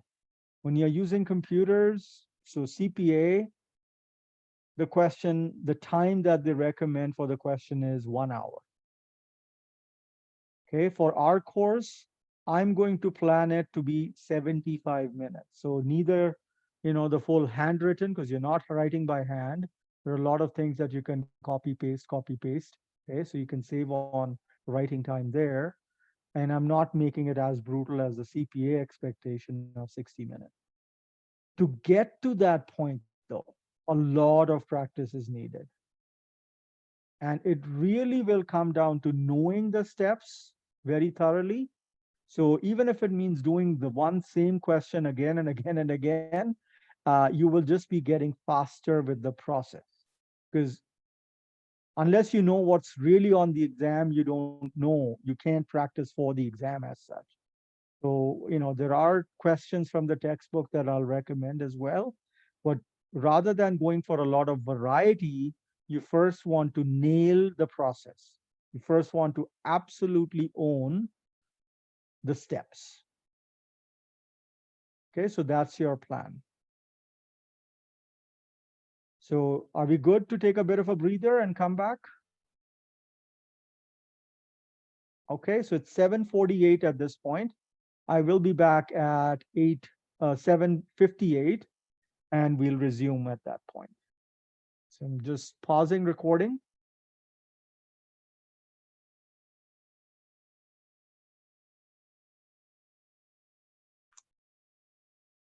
So before the break, we completed step 7. The objective of step 7 is twofold. One, we want to get a check figure so that when we make the consolidated income statement, we can compare our answer there to what it should be based on this independent calculation. Secondly, though, and more importantly, step 7 helps us calculate the amount of the total consolidated net income that is apportioned or belongs to the parent company and the amount that belongs to non-controlling interest. So this calculation, without doing this calculation, there's no other way we can arrive at these amounts, right? So we have to do this math. in order to report what amount of the total consolidated net income belongs to the parent company and to the non-controlling interest. You've got to do that step before making a consolidated um, income statement. All right. So next step is step 8. You only need to do step 8 if you're making a consolidated balance sheet. All right. Otherwise, you don't. So sometimes, if the question is shorter and doesn't ask you for a consolidated balance sheet, then you can skip doing step 8. Now, if you are doing a calculation of consolidated retained earnings, then it is possible to do the calculation in two ways. There's a long way, which is if the beginning consolidated retained earnings is needed. You will need the beginning consolidated retained earnings if you were preparing the consolidated statement of changes in equity. Yeah. If you don't need that, then you could do the direct calculation. In my lesson, the lecture video, I talked about both. So in most cases, in most examples, I would just say do the direct calculation. But because you're learning it the first time, I don't want to shortchange you on anything. So I'll show you the detailed calculation of how you can calculate beginning retained earnings, consolidated retained earnings, and then articulate that beginning consolidated retained earnings to the ending number. And then I'll show you the shortcut. And then in the other examples that we do in class, or if I post any additional, I think I will post a couple of additional problems to practice for you folks to practice and so on. Uh, the solution that I'll show there, I'm going to use the shortcuts, right? I'm going to show you the shortcuts, and I'll encourage you to use the shortcuts for purposes of the exam. But this one is for like details of learning. So please try to follow along as much as you can. So calculation 1, if we were required to calculate the beginning consolidated retained earnings number. To get that, we have to calculate the beginning retained earnings for 2003, the beginning retained earnings for the parent company PAD and the subsidiary SAD. Now, if you go back and take a look at the information that we are provided with, we're actually given the balance sheet for December 31st, 2003. We have retained earnings for both PAD and SAD, but these are as of December 31st, 2003. So rather, these are ending retained earnings numbers. We don't have beginning retained earnings numbers. We have to calculate them. Now, to calculate the beginning retained earnings, you can make a T account or you can do the calculation in another way. So I just showed it with the T account. If my ending retained earnings balance is 1,960,000, what is my beginning balance? Well, what were the changes during the year is something you ask. And what happened during the year is PAD would have added net income for the year to retained earnings and subtracted any dividends declared during the year. So these are two numbers that we need. So PAD's net income for the year 2003, that amount is given to us. We have 267,000. And then in the additional information, we're told PAD declared a dividend of 120,000, which remained unpaid, but we don't care about whether the dividend is paid out or not. Once it's declared, it comes out of retained earnings. Once the moment it's declared, the dividend becomes a liability, right? So you debit the dividends, credit a dividend payable liability, and at the end of the year, those dividends that are declared are closed against retained earnings. So as long as the dividend is declared, you want to use the amount of dividend declared. So that was $120,000 for PAD. So in our T account, we put 267,000 on the credit side, because that's the net income amount, and 120,000 for dividends declared, 120,000. Now, working backwards, can we calculate the beginning balance of retained earnings for PAD?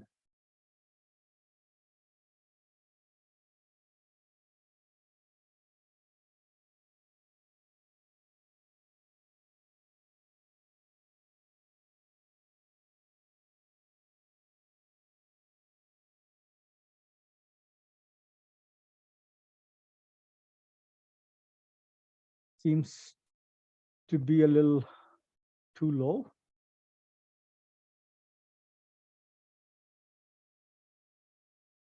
So 1,960,000 is the ending balance. Yeah, that sounds more like it. 1,813,000. So 1,960,000 is the ending balance. Add the dividends declared minus the net income gives us the beginning balance. So that's $1,813,000.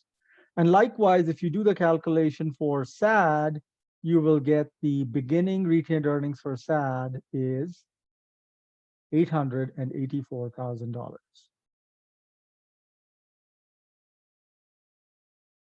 Okay. So if we were calculating the beginning retained earnings, consolidated retained earnings, and we're talking about Jan 1st, year 3, basically. So PAD, the parents' beginning retained earnings are 1,813,000. That's the amount on Jan 1st of the year 2003. To this amount, we're going to make some adjustments. So included in this $1,813,000 is unrealized downstream profits, right? So you want to go back to step 6, take a hard look at step 6 and ask yourself, were there any unrealized downstream profits on January 1st, 2003?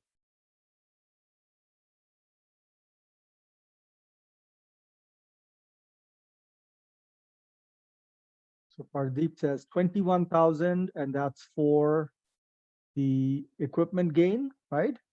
So unrealized balance, Jan 1st, 2003, 21,000 is the after-tax amount, and that pertains to the downstream equipment gain. So good. Anything else?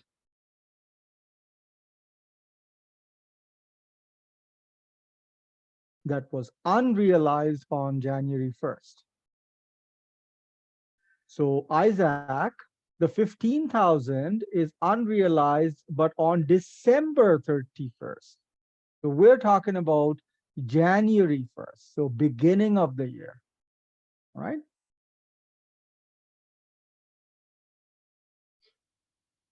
So was there anything else that was downstream and unrealized as of Jan 1st? So Yife is saying there's this beginning inventory profit. Now think about it. The beginning inventory profit became realized in the year 2003 because the inventory was sold to outside party. So at the very beginning of the year, though, this beginning inventory profit must have been unrealized, right? It was last year, 2002's unrealized ending inventory profit that got carried forward into 2003. So at the very beginning of the year 2003, this $28,800 must have been unrealized.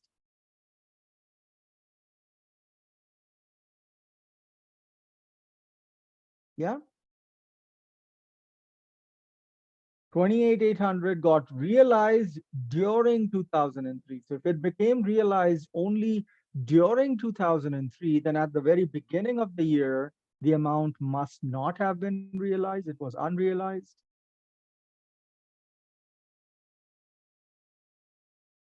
Make sense?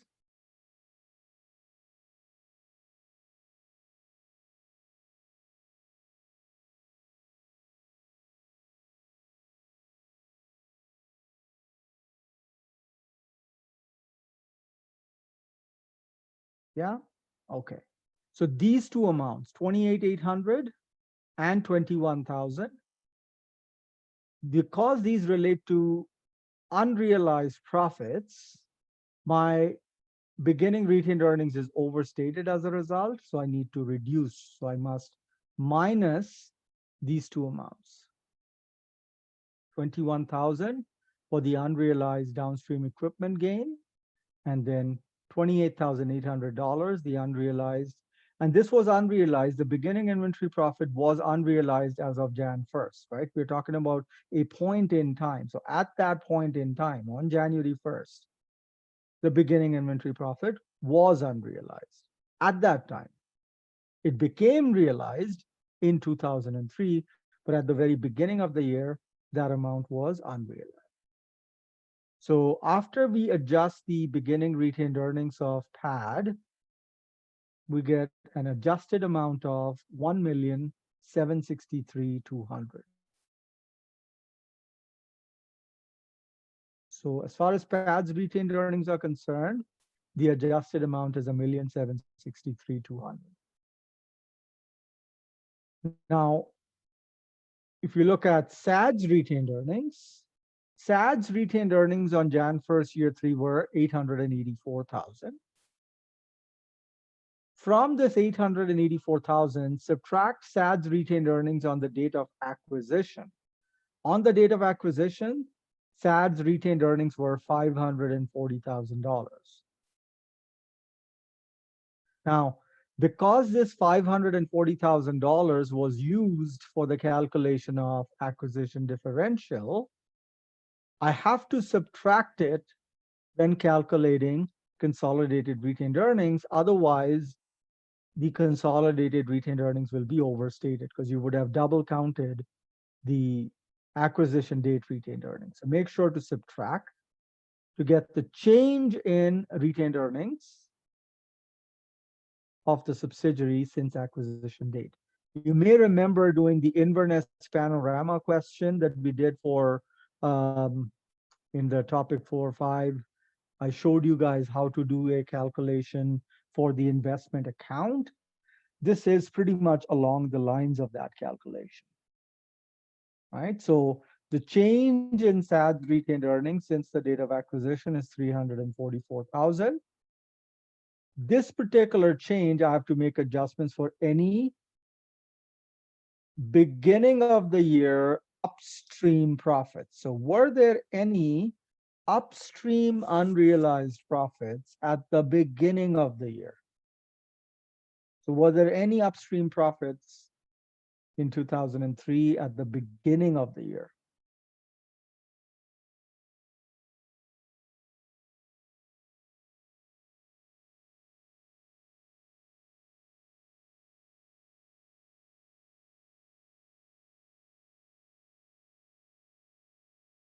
So Rahul, 72,000, very good.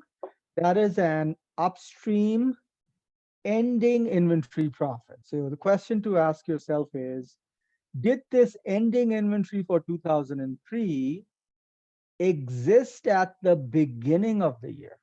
This is the inventory at the end of 2003. So $72,000 is the unrealized profit in ending inventory. Did this inventory exist at the beginning of the year?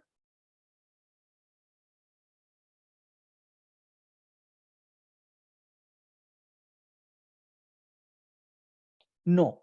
So the short answer is we only have one upstream item, and that too relates to ending inventory. So there was no upstream profit, upstream unrealized profit that existed as of the beginning of the year. Okay, nothing to adjust.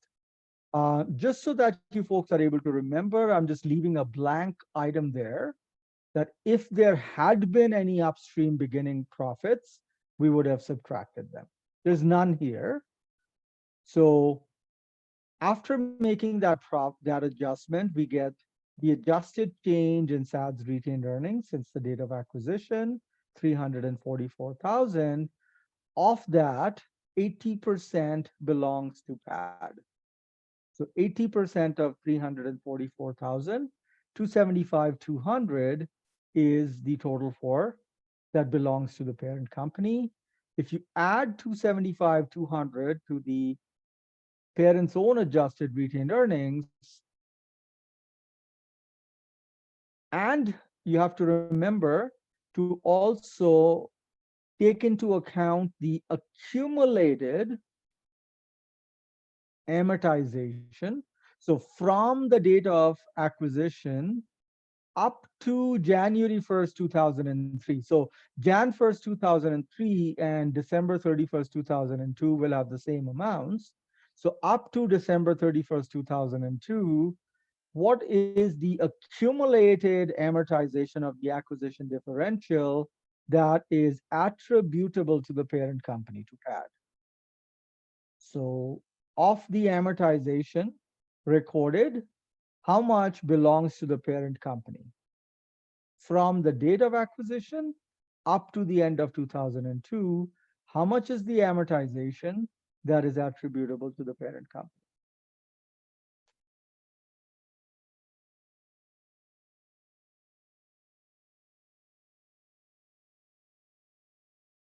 29,600. Very good, Hugo.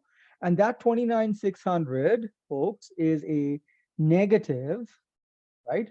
So negative amortization makes income go which way?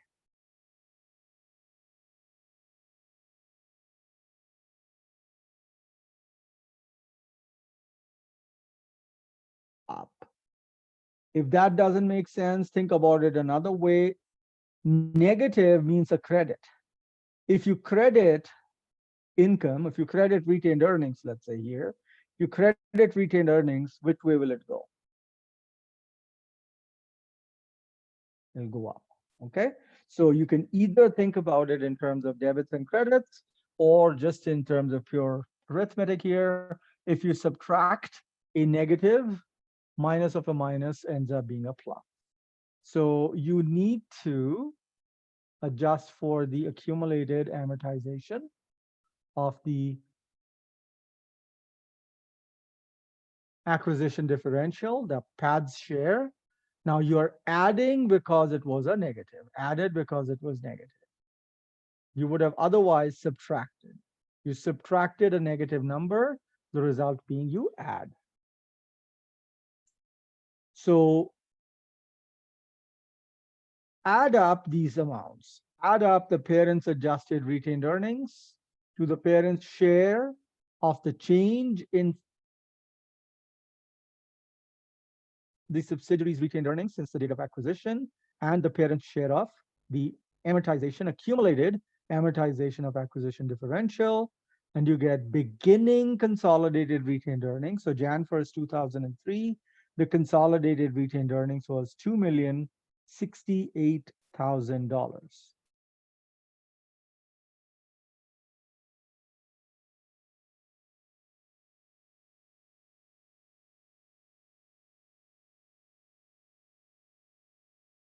All right. How do we calculate ending retained earnings? Well, you add net income, subtract the dividends. So similar thing here. If you've got the beginning consolidated retained earnings, 2,068,000, add to this the consolidated net income belonging to the parent. So that's 251,800, and subtract the dividends declared by the parent, $120,000, and you get the ending consolidated retained earnings, 2,199,800.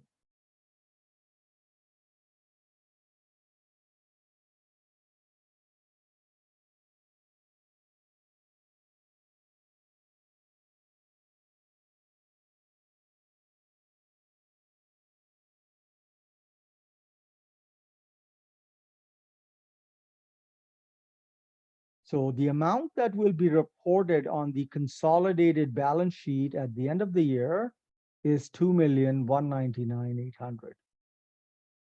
That's the amount we'll report on the consolidated balance sheet, 2,199,800.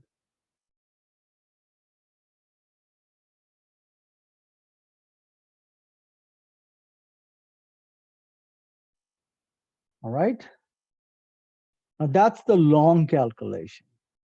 I, unless the question specifically tells you to calculate the beginning consolidated retained earnings, I think this is just too much work. You can do a direct calculation. There's a shorter calculation, the direct calculation for ending retained earnings, ending consolidated retained earnings.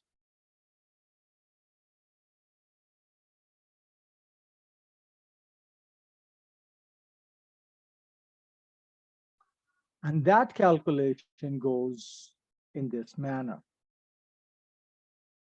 You'll start with PAD, the parent, its retained earnings on December 31st, 2003. So start with PAD's retained earnings on December 31st, 2003. And that amount, guys, is 1,960,000. From this 1,960,000, subtract any downstream unrealized profits on December 31st, 2003. So looking at step 6, are there any downstream unrealized profits on December 31st, 2003?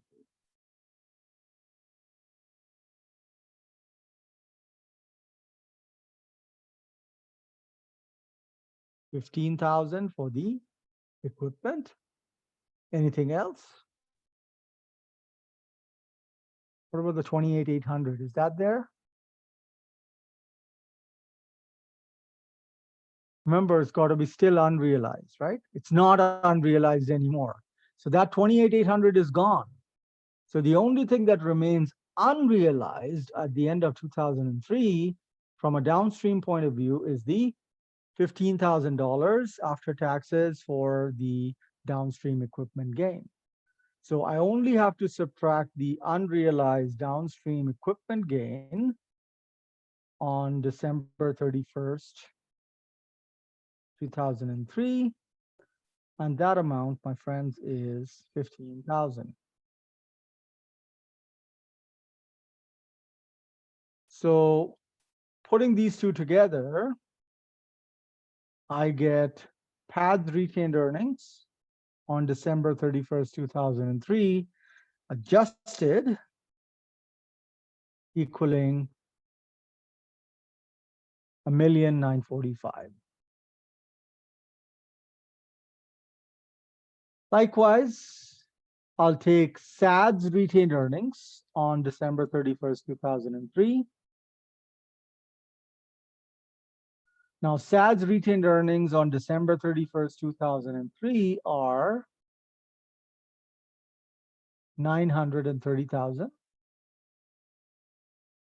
And similar to what we did before, we want to subtract the retained earnings for SAD on acquisition date, which happened to be 540,000, to get SAD's change in SAD's retained earnings is the acquisition date, 390,000.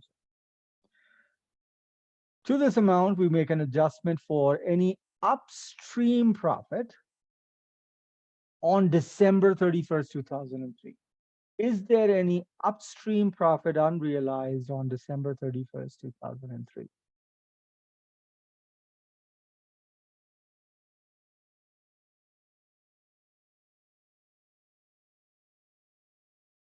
$72,000. Now you got it, right? The ending inventory is unsold for the year, so that blessed ending inventory profit is unrealized. That's at the end of the year, $72,000. So that we get to subtract now. So you want to subtract the unrealized upstream ending inventory profit. That's 72,000. Deduct that.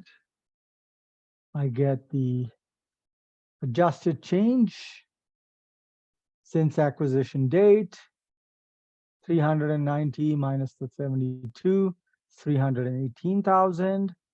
PAD's share is 80%. So 80% of 318,000 is 254,400. But that number does not include the accumulated amortization of acquisition differential. So I have to take that into account, PAD's share, accumulated amortization of acquisition differential, PAD's share. Here, I go back to step three rather. I'm looking for the accumulated amortization of the acquisition differential from the date of acquisition, which was Jan 1st, 2001, up to the end of the current year, right? Up to December 31st, 2003. So it's not just 2002, but up to 2003. So 29,600 was up to the end of 2002.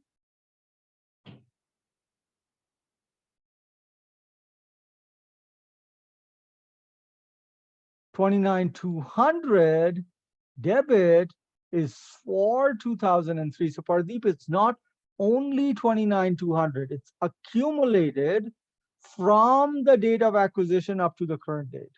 So you have to take into account what happened in previous years and the current year. Okay, so both these together. So if I add the two numbers together, negative 29,600 plus positive 29,400, as Isaac says, that's negative $400. But when I'm subtracting, because remember that's a negative number, when I'm minusing a minus, it ends up being a plus. Okay, so again, if I want to make a comment here, added, since it was negative, had it been a positive number, then we would have subtracted it. We added because it was a negative amount. So $400 added, that's PAD's share of the accumulated amortization.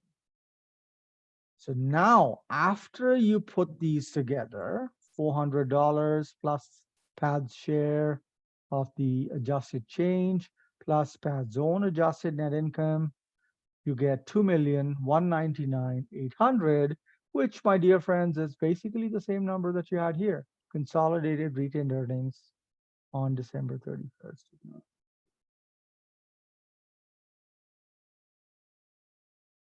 So much shorter compared to the earlier one.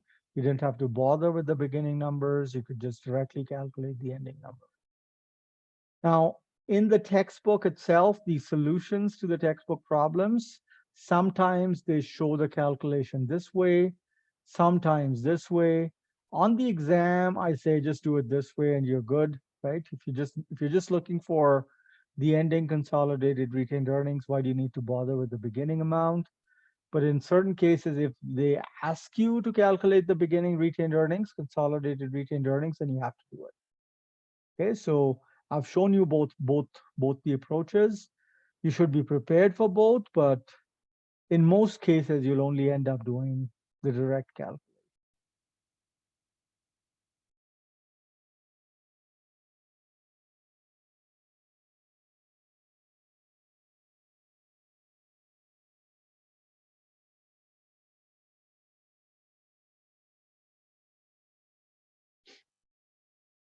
Okay, you with me?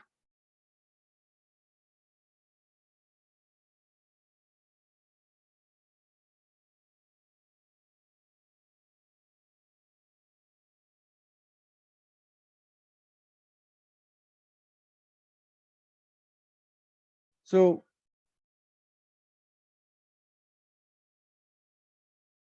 if you're carefully observant, you'll find that when we're doing the direct calculation of the ending consolidated retained earnings, every darn number that I'm picking up is related to end of the year. Whereas when I was looking to calculate the beginning consolidated retained earnings, every number that I was interested in was pertaining to the beginning of the year. So it's a point in time calculation. If you're calculating the beginning consolidated retained earnings, you need the numbers that relate to the beginning of the year. If you're doing a direct calculation for the end of the year, then you don't bother with the beginning amounts. You just are focused on the end of the year numbers.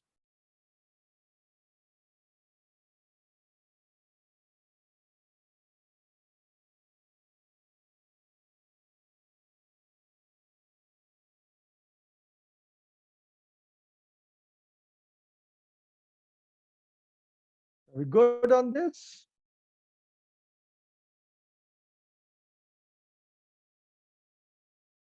Yeah, awesome. I think realistically, the last bit that I want to talk about tonight then is step 9, calculation of non-controlling interest.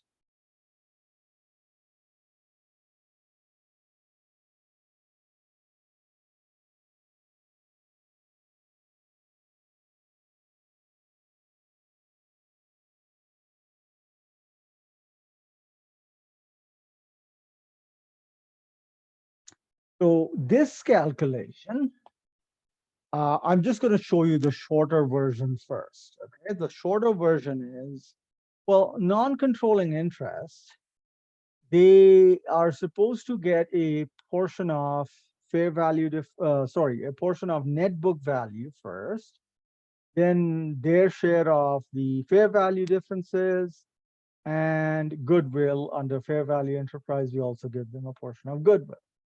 Now, we're talking about a calculation as at December 31st, 2003. As at December 31st, 2003, the net book value of SAD, the net book value of SAD on December 31st, 2003 is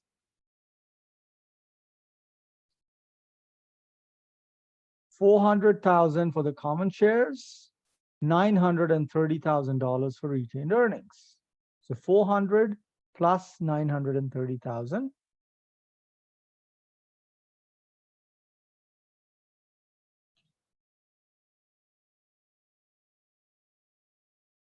You've got the math, 1,330,000. So non-controlling interest will own 20% of that. They will also get 20% of the unamortized fair value differences, right? Or the unamortized acquisition differential in this particular instance. So how about I do that after? This 1,330,000 though is inclusive of the upstream ending inventory profit that is unrealized, right? So there's $72,000 of upstream ending inventory profit that is unrealized. And this number that I'm seeing here, 1,330,000, because it includes the retained earnings, there is the unrealized upstream inventory profit of $72,000 included in there. I need to subtract that. I need to minus that $72,000. Okay. So if I subtract the upstream, and it's only upstream, by the way, okay? Because we're talking about SAD here, not PAD, not the parent. So of this 1,258,000, NCI's share is 20%. So if I calculate 20% of the 1,258,000, I get 251,600.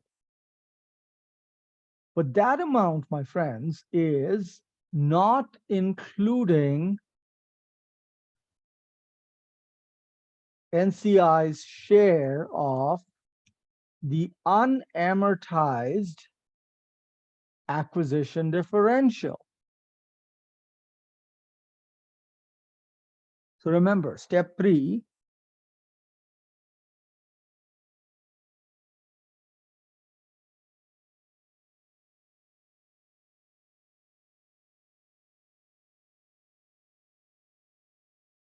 in step 3, remember, we said there is still $185,500 worth of acquisition differential that is remaining to be amortized.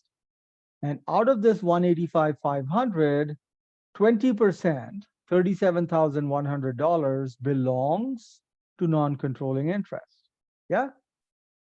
So this unamortized acquisition differential needs to be added to the share of a non-controlling interest. So NCI get their share of book value.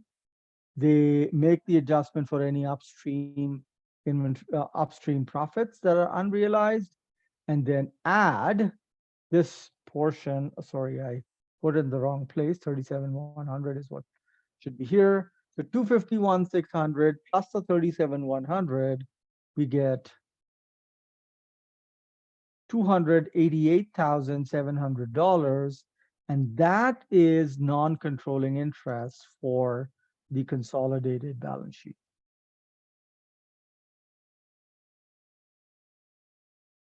So 288,700 is the amount of consolidated, well, non-controlling interest for the balance sheet.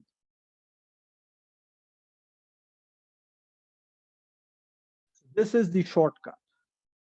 If you want to go ahead with the longer calculation, so alternative calculation for NCI,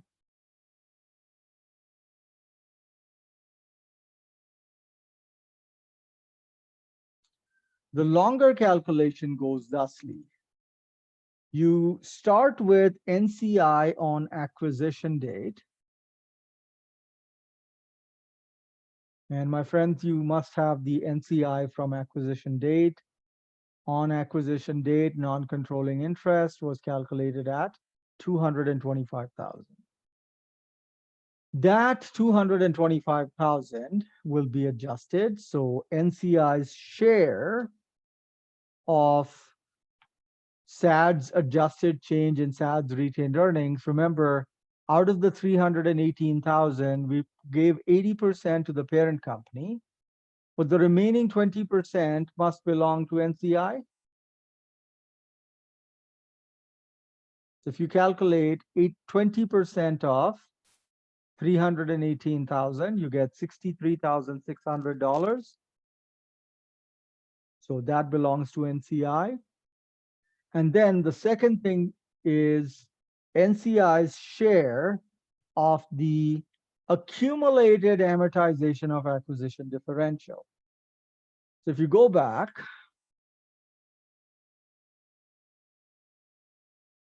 to step 3, and you're looking at NCI's share of the accumulated amortization of acquisition differential.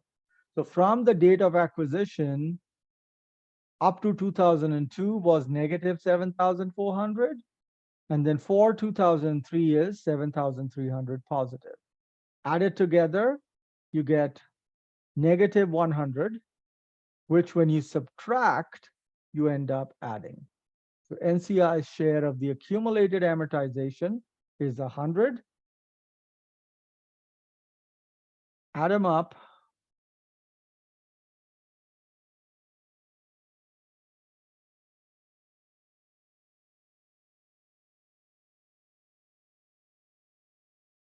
You get 288,700 as NCI for the balance sheet. So two ways to calculate non-controlling interest. You can either use the same pattern of retained earnings to calculate non-controlling interest, or you could calculate it this way. Either is fine, all right? Either calculation is fine. Either calculation will result in the same answer.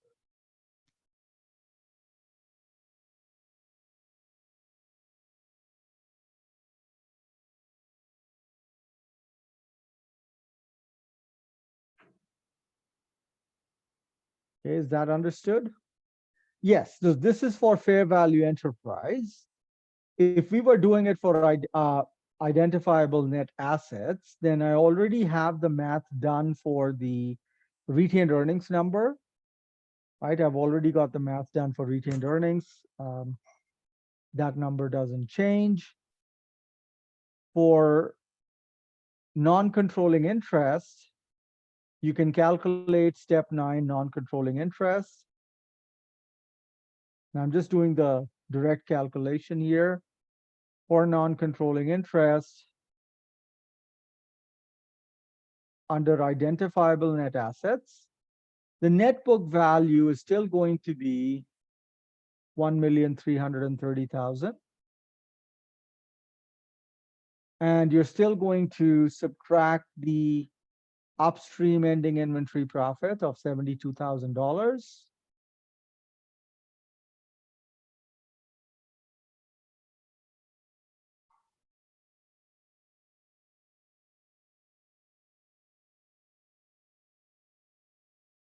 And then for NCI's share of unamortized acquisition differential, if you go back to step 3, NCI's share of unamortized acquisition differential under identifiable net assets is 13,100. So if you did that math, under identifiable net assets, NCI will work out to 264,700. Because we ended up at step 9, we had done all the preliminary calculations.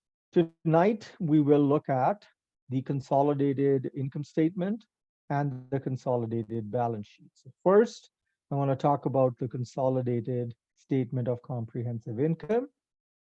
The information that we need for the consolidated income statement or the consolidated statement of comprehensive income, to use IFRS terminology, comes from steps 3, 4, 6, and 7.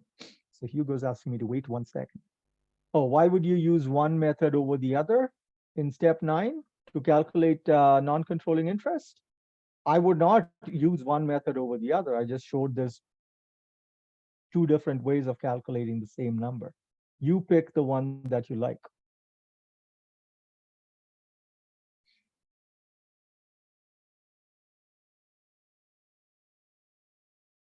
Okay. So to make the consolidated income statement, folks, you need information from step 3, which is the amortization of acquisition differential. Step 4, which we were just referring to, that's the intercompany revenues and expenses. Step 6, which is the intercompany profits.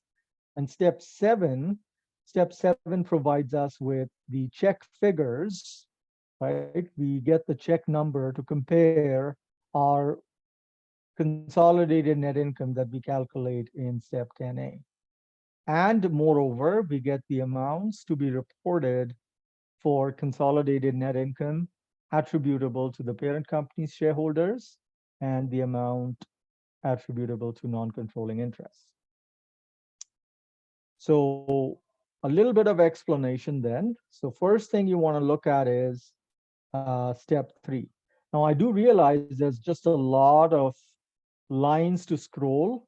So if you won't mind, I will just hide the rows for a while so that we are able to very quickly look at step 3 and step 10A in juxtaposition here. So I've got step 3. And when I'm looking at step 3, I would be, because the income statement is prepared for the year ended 2003 here, we will be interested in the amortization / impairment amounts for the year 2003. That's what's relevant for us. Okay, so we are interested in these numbers for the year 2003. And notice the notation, negatives and positives. I made a pretty big deal, told you guys don't change the sign. because the sign is indicative of whether the adjustment is a debit adjustment or a credit adjustment. So a negative number is a credit adjustment, a positive is a debit adjustment. All right. Now, every item that you see in this column relates to a particular asset or a liability. So we don't have any amount here for inventory, but if you did have a number for amortization / impairment for inventory, then you will need to keep in mind that we're now dealing with adjusting entries, right? And adjusting entries, recall, should always have a balance sheet account and an income statement account. The income statement account that's related to inventory is cost of goods sold. So had there been any amount, okay, there's nothing here for inventory for 2003, but if there was something for inventory for the year 2003, you will have made an adjustment to cost of goods sold. Okay. Land, there is no specific income statement account other than a gain or a loss arising from either a sale of land or impairment of land, because land is not depreciable. Land does not have any other specific income statement line item other than a gain or a loss. Equipment, though, is depreciable, and there is an income statement line that is related to depreciation of the equipment that, well, basically related to the equipment, not directly to the equipment. As you know, it is linked to the contra asset, the accumulated depreciation, but you know how the balance sheet works, right? So equipment, we report the equipment at cost and then minus accumulated depreciation. And so the income statement line that is related, albeit indirectly, with equipment is depreciation. So this negative $7,500 that you're seeing here, which we will have to adjust for equipment, we will make an adjustment to depreciation. Okay, we will record an adjustment to depreciation expense. Negative 7,500 implies a credit adjustment. So we will credit depreciation expense. Now, from the point of view of the arithmetic, when you credit depreciation expense, what happens to depreciation? Does it go up or will it go down?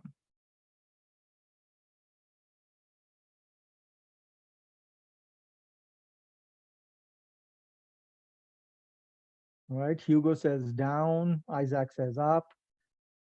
All right, we've got a Joe Biden, Donald Trump type situation. So Isaac, you need to remember that depreciation is an expense. Expenses are debits. So if you happen to credit an expense, the expense is reduced.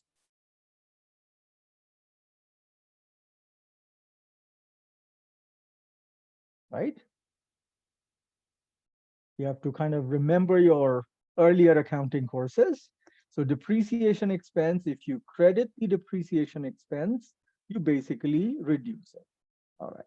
Don't feel bad about it, because, if it's been a while, then it's, sometimes we forget these things, but you want to try to bring them together as much as you can, because that's the fun with consolidation.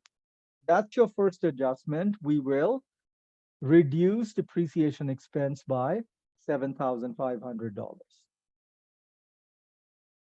And what's the logic? On the date of acquisition, we said the equipment was actually worth $45,000 less than the book value on the books of SAD.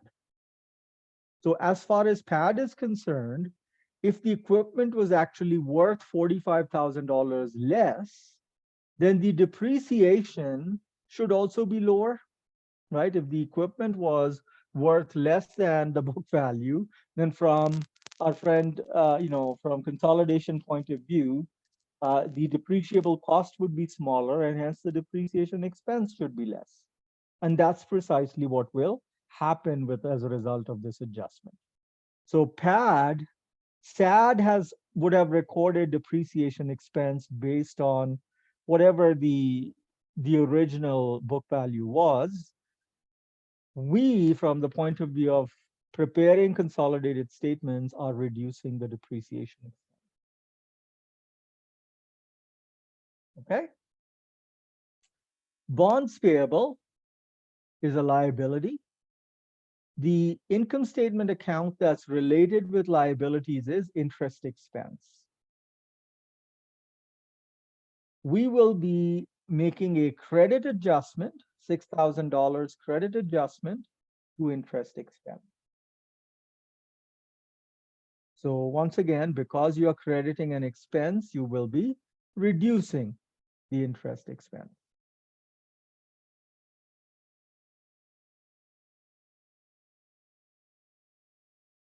Is that okay?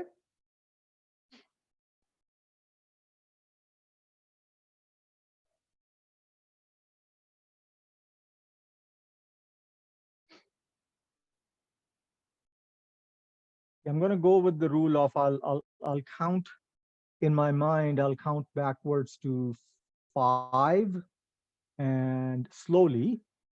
And if nobody has a question by then, I'll move on. But that doesn't mean you don't get to ask a question. You can still ask a question, but I like to avoid the uncomfortable silences that sometimes arise. I ask, does that make sense? And nobody says anything. And then I'm kept hanging there.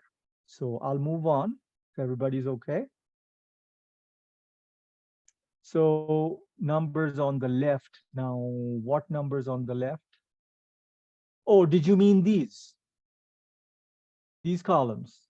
Oh, sorry. I didn't even say. You start with the parent and the subsidiaries standalone income statements. So these were the standalone income statements for the parent and the sub. So you take the separate company income statement for the parent company and the subsidiary, and now you're making adjustments. Sorry, I should have explained that. Just forgot, yeah, totally slipped my mind. So these are the separate company income statement numbers. That's your starting point, okay? Parents income statement, subs income statement. Now you're making these adjustments to get the consolidated amounts. All right. Now we have Goodwill, and there's $50,000 debit. And with Goodwill, the only income statement account that can exist is goodwill impairment. Okay, impairment loss. And you are supposed to report goodwill impairment losses separately. And that's what I would ask you to do, unless a question specifically directs you to include goodwill impairment losses in some other line. Okay, so most cases, I want you to report the impairment loss on goodwill as a separate line item. Now, for the parent and the subsidiary, there was no goodwill impairment of their own. So I created an extra line, I inserted an extra line and added a $50,000 adjustment. Losses are debits. So if you debit a loss, the loss increases.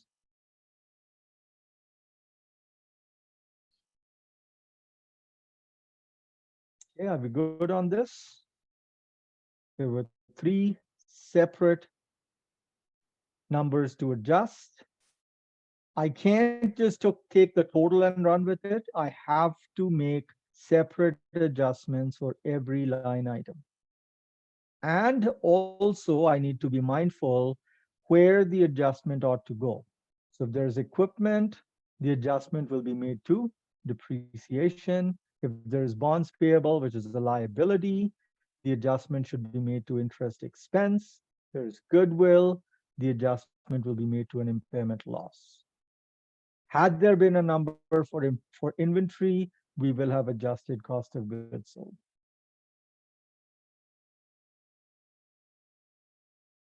Okay.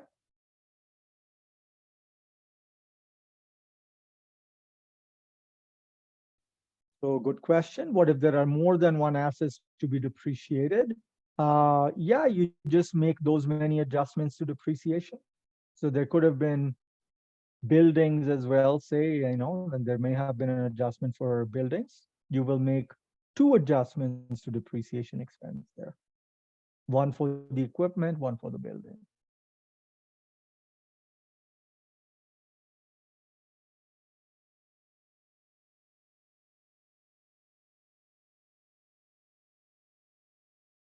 Okay. So that took care of step 3 for us. Step 4 is the elimination. So if I unhide the rows, I'm looking at 3 numbers here that I had for step 4.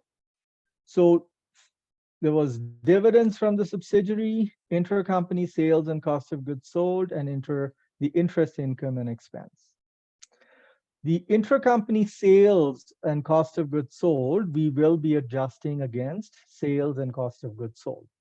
And as I mentioned, we assume naively that all of the goods that were sold intracompany have been resold to outside third parties.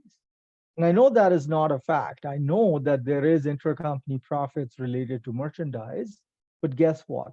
That adjustment will come from step 6. We will make an adjustment for the intercompany profits, the realized and unrealized profits on the inventory when we deal with step 6. So at the stage of step 4, just eliminate the total sales dollar value that occurred during the current year from sales revenue and cost of goods sold expense. Similarly, any interest income expense, we will eliminate. The parent company that charged the interest income will have reported the interest income. If you look at their standalone separate company P&L accounts, PLN statements, there is no line for interest income. So the interest income must have been clubbed here under other income. It's certainly not sales revenue. So PAD would have clubbed the interest income here in other income. And SAD on its own part will have included the interest expense in this line. So in this $46,000. So when we prepare the consolidated income statement, we will eliminate the $10,000 from other income and interest expense. Similarly, the parent company got dividends from the subsidiary, dividends worth $64,000. The parent company uses the cost method to record the investment because the investment C is being carried at the original cost of 900,000. Under the cost method, any dividends received are actually recorded as income. So the parent will have debited, cash, credited, dividend income. Now, when the parent company prepared its income statement, its separate company income statement, the dividend income is most likely recorded in other income, right? Because it's not part of sales revenue. The parent company would have included the dividend it got from SAD, the subsidiary, in other income. On its own income statement, though, SAD will not have reported dividend because dividend is not an expense. From PAD's point of view, the dividend they got, they recorded it as income because they were following the cost method for internal record keeping. But dividends are not expense. Dividends come out of retained earnings. So this dividends number is a single-sided adjustment. You only eliminate the dividend amount from other income. All right.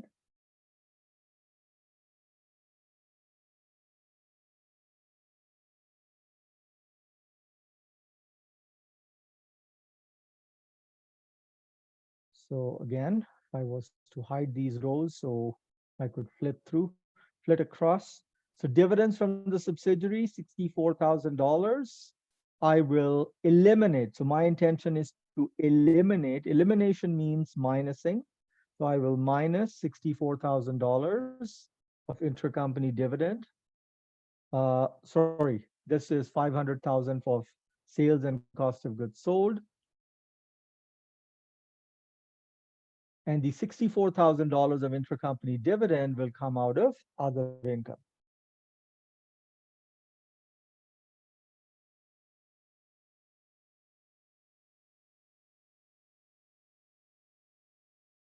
So Hugo, where's the three? There is no 300,000. Oh, are you asking about the numbers that I showed you here?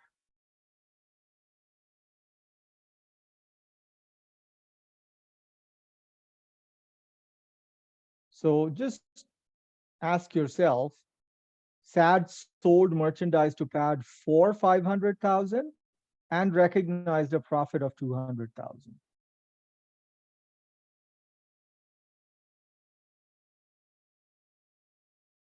So sales revenue 500,000, gross profit 200,000.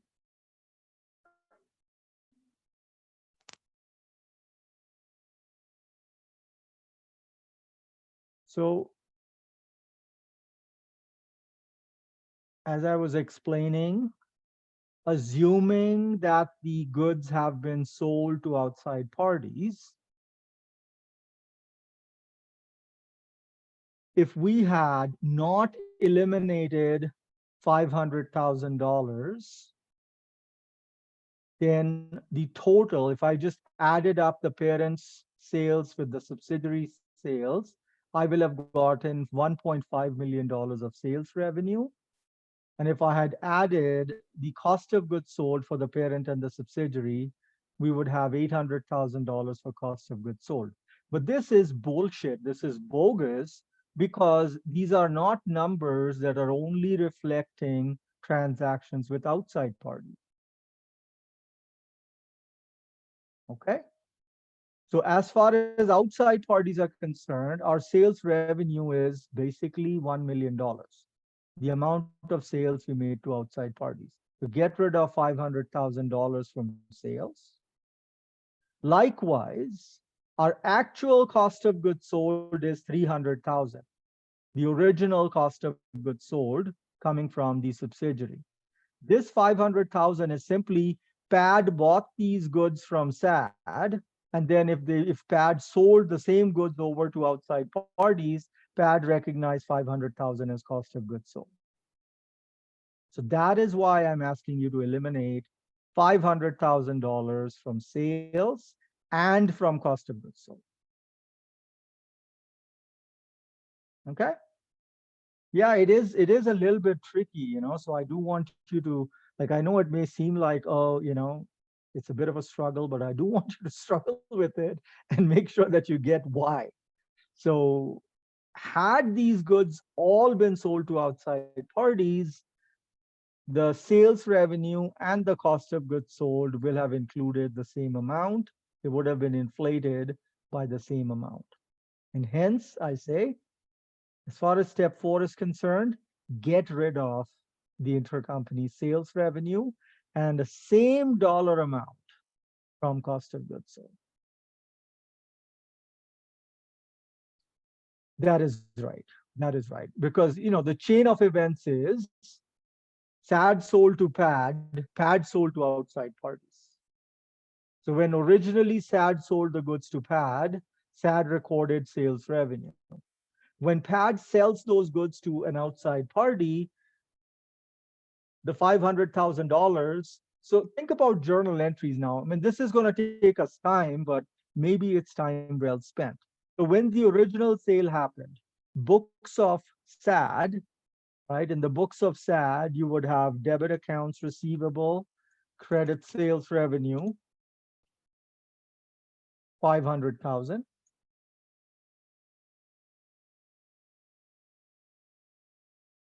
And debit cost of goods sold, credit inventory, 300,000. And in the books of PAD, that same transaction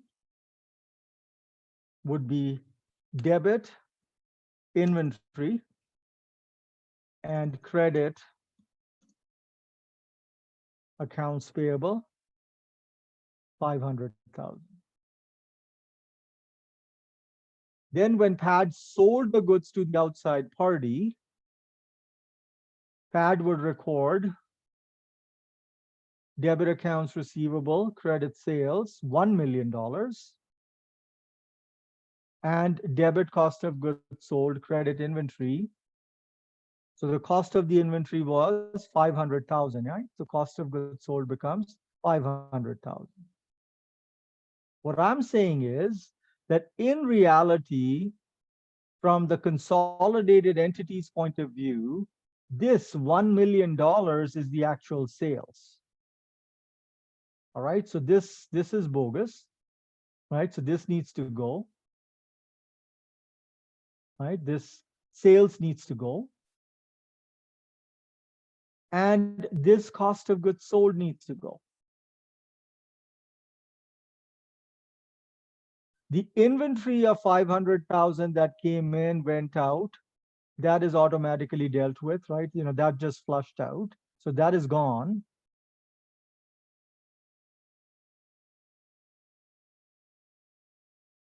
The intercompany receivable payable, 500,000, if the amount was still owing at the end of the year, we will eliminate on the balance sheet. Okay, so even this will be gone.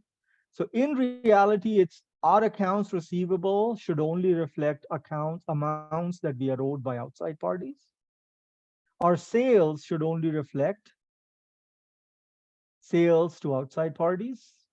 Our cost of goods sold should only reflect the cost of goods, the original cost of the goods that were sold to outside parties, not some inflatable number.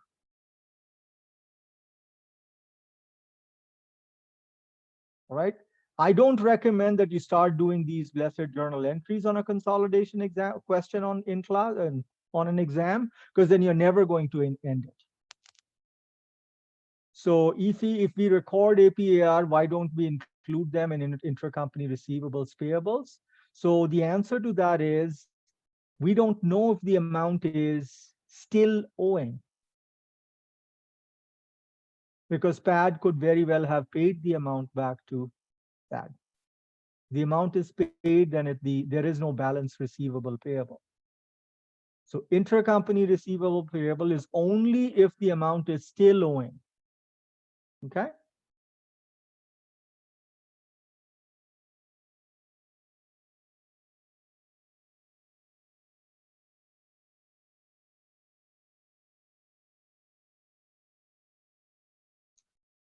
All right.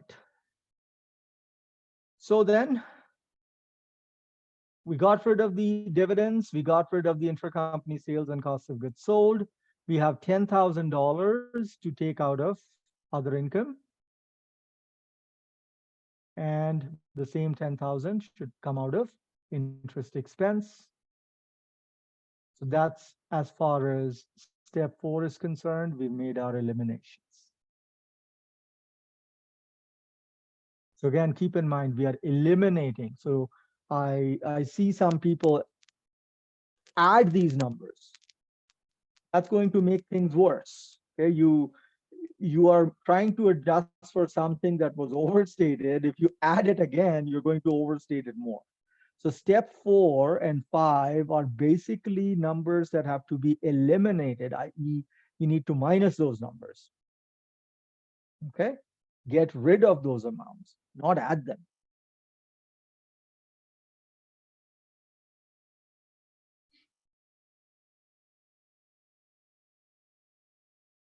So that's step 4. Now step 6. We're going to look at step 6, the intercompany profit. Okay, now this is very crucial because usually, in my experience, even as a student, when I was learning consolidations, I did not pay good attention, close attention to this part, and I struggled personally. I struggled with it as a student.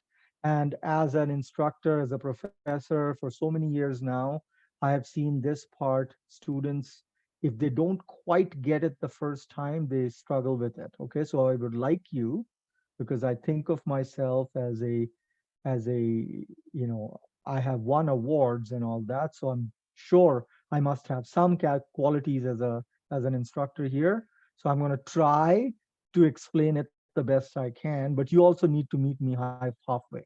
Okay, so don't doze off here, pay close attention. So I'm going to lead you towards the answer by asking you questions. I'm not just going to show you. I'm going to make you discover the answer. So you are making a consolidated, you're putting together a consolidated income statement for the year ended December 31st, 2003. The key operative word is for the year, right? Stuff that happened.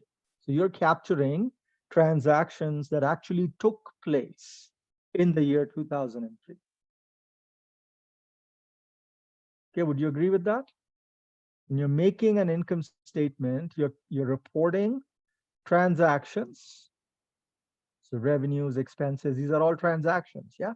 You're reporting transactions that took place in that year, during that year. Do you agree?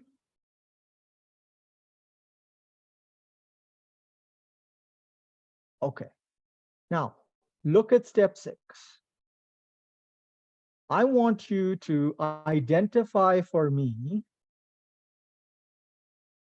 this is basically information. Step 6 lists information about intercompany profits.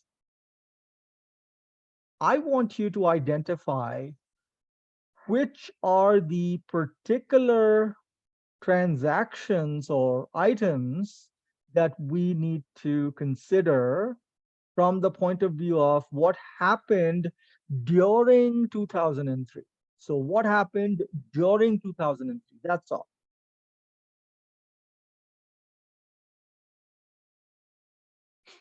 Looking at that step 6, can you find out for me what happened during 2003?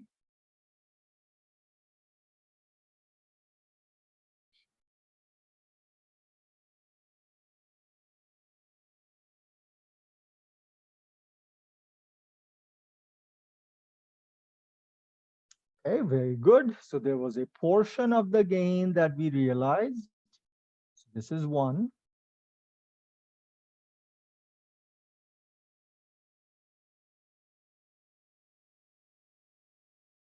Okay, then there is the realized downstream beginning inventory profit. So last year it was unrealized, but during the year 2003, we realized this profit. Very good. Is there anything else? So the transaction should have happened. So yes, this guy. So we had an intercompany sale of goods that occurred in 2003. The profit amount in which is unrealized at the end of 2003. So the sale, the intercompany sale though, actually occurred in 2003. Right? So these are the 3 numbers that pertain to transactions that took place. So what makes this? So although the profit is unrealized, the intercompany sale happened in 2003. All right. Here, portion of the equipment gain is realized in 2003. Here, the beginning inventory from 2003 was sold during the year and the profit was realized. Here, the intercompany sale of the goods occurred in 2003, and a portion of the profit is unrealized. So again, it must have some relation to a transaction that was recorded in 2003. Right? So I've got three things to adjust for. The equipment gain that was realized in 2003, the beginning inventory profit that got realized in 2003, and the unrealized portion of the inventory profit for inventory that was sold intercompany during the year.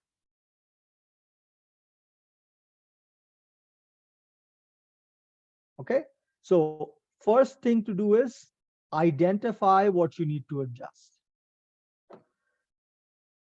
Second question, when you see the word realized, so we are talking about equipment gain, a portion of the equipment gain is realized during 2003.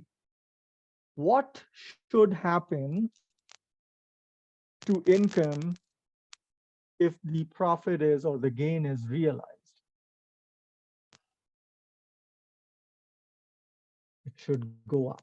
Awesome. So we want to increase income. Now, what is the income statement line item that we will be dealing with? We're talking about equipment. The intercompany sale didn't happen in 2003. All right. The intercompany sale took place in 2001. This is just a portion of the intercompany gain that is getting realized. So had the intercompany sale of the equipment occurred in 2003, we would have to adjust the the gain on sale of equipment, etc. But that's not the case here.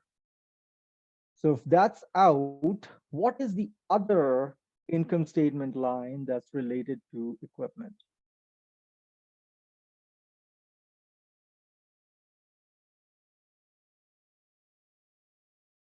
Which income statement line should I be adjusting?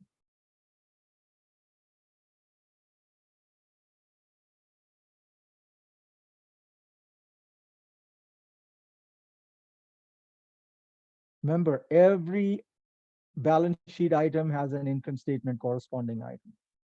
So what's the income statement counterpart for equipment? Depreciation. Awesome. So we will be adjusting depreciation here. Okay. So you've identified what to adjust, depreciation. All right. Now, again, go back. What do you want to happen to your income? You want it higher.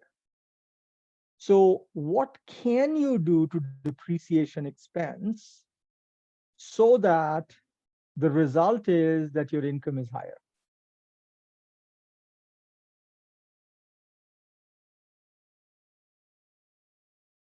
So lower the depreciation expense. If you reduce the depreciation expense, your income will be higher. Yeah, makes sense? So you're going to make an adjustment to depreciation expense. Your objective is that your income should be higher as a result. So the only thing you can do to an expense which will result in income being higher is if you reduce the expense. All right. Now, depreciation, etc., all of these expenses that you're seeing here on the income statement, they're all before income tax expense. These are all before tax numbers because there's a separate line for income tax expense. So when I pick up the number to adjust, I should use the before tax amount. Okay. I want to reduce depreciation, but make sure that you use the before tax amount. Why? Because on the income statement, all of these expenses are presented before taxes, and there's a separate income tax expense line. So reduce depreciation expense by $10,000, the before tax amount of the realized equipment gain, $10,000.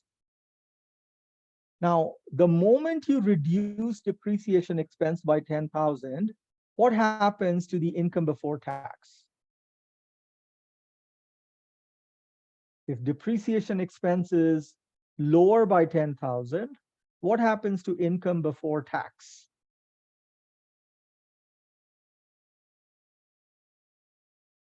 So Isaac, think again. If your expense is lower, income before tax goes up. Lower expense means higher income, right? So income before tax is higher by 10,000. Now, you know that income tax is calculated on your income before tax. So if your income before taxes goes up by 10,000, then automatically the income tax expense should go which way? You have more income before tax, your income tax expense should be which way?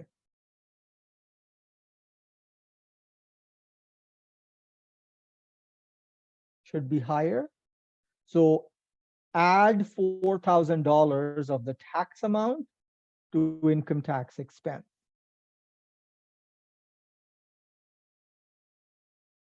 Now, what's the combined result of this? My income before tax higher by 10,000, income tax expense higher by 4,000. What's the net effect on income? Net income, which way does that go? My income before tax up by 10,000, income tax expense up by 4,000, net income, what happens to it? It goes up by 6,000. And that's basically what we were after, right? That's basically what we were after. We wanted our net income to be higher by 6,000. We got there by making two adjustments, one to depreciation expense and the other to income tax expense. So make a note of this. For the step 6 adjustments, there will be two items to adjust. For every step 6 item on the consolidated income statement, there'll be two adjustments, one for a specific line item and the other one to income taxes. So in here, 10,000 was the adjustment made to depreciation, 4,000 is the adjustment made to income tax. And I strongly urge you to follow the logic, be able to explain it in layperson terms. So layperson terms, we're saying if a portion of the equipment gain is realized, my net income should go up by $6,000. How do I achieve it? Well, firstly, I adjust depreciation expense by $10,000. Now, which way do I adjust it? Because I want income to be higher, I reduce depreciation expense by $10,000. Lowering depreciation expense means higher income before tax. Because my income before tax is higher, the income tax expense should also be higher. Add 4,000 to the income tax expense. The automatic result is that my net income will be higher by 6,000.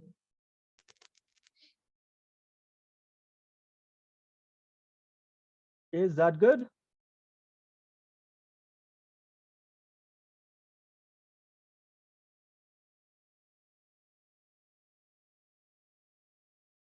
All right. Let's see if that's good. So this one, it's the realized amount of the downstream beginning inventory profit. We're talking about inventory. Income statement line item for inventory.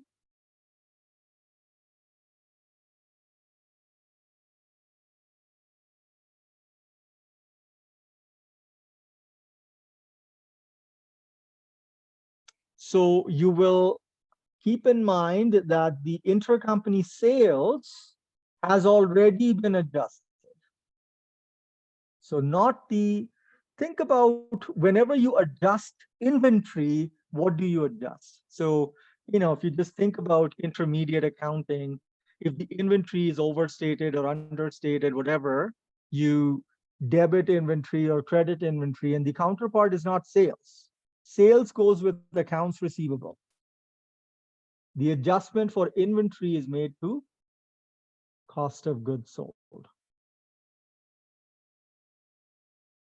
Okay? And this is something that those of you that have taken audit will probably keep in mind, will remember that when you do an audit plan for transactions, when you're looking at transactions, the completeness, accuracy, et cetera, sales and accounts receivable are related. Inventory is related to cost of goods sold. Inventory errors are not found in sales, or okay, that's not where you should be looking at. If there have been errors with inventory, whether intentional or unintentional, the impact is on cost of goods sold. Okay, so cost of goods sold is what you want to adjust. The profit is realized. So again, just work from basic principles. If the profit is realized, my income needs to be higher. I'm going to be making an adjustment to cost of goods sold though. What should I do to cost of goods sold to make profit higher?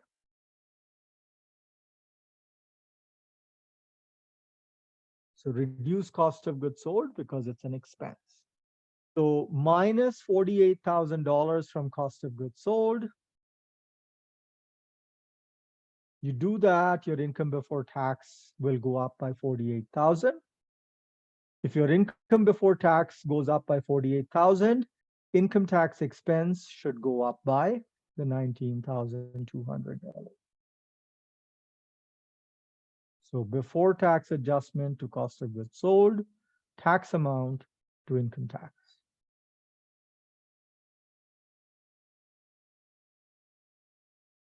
All right.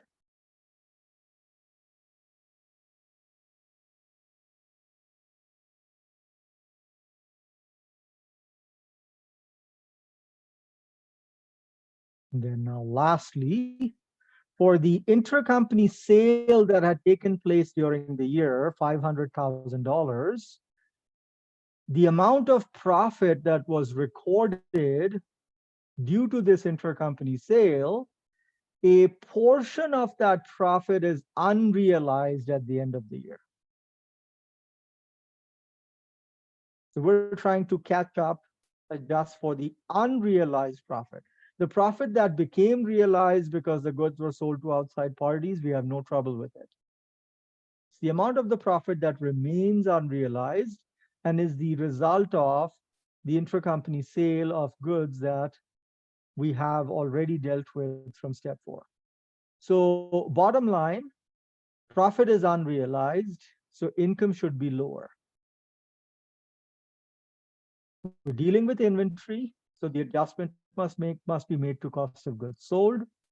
What should I do to cost of goods sold so that my income will be lower?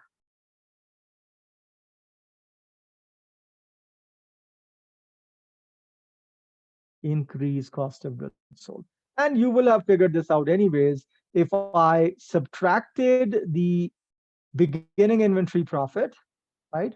If I subtracted the beginning inventory profit, then the ending inventory profit has to be the mirror, right? It has to be just the opposite. So you will add the ending inventory profit to cost of goods sold.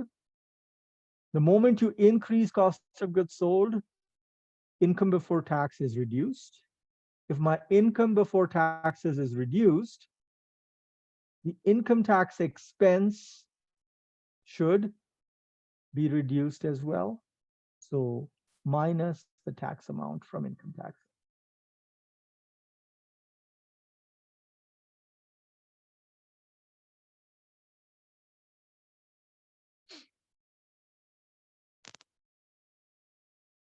All right.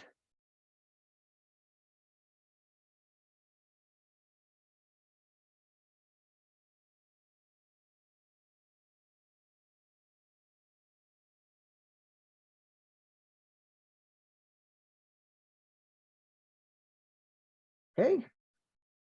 That's all as far as the adjustments are concerned. Step 7 basically gives us check figures, so that it doesn't really come into play as far as adjustments are concerned, right? So we're done with the adjustments.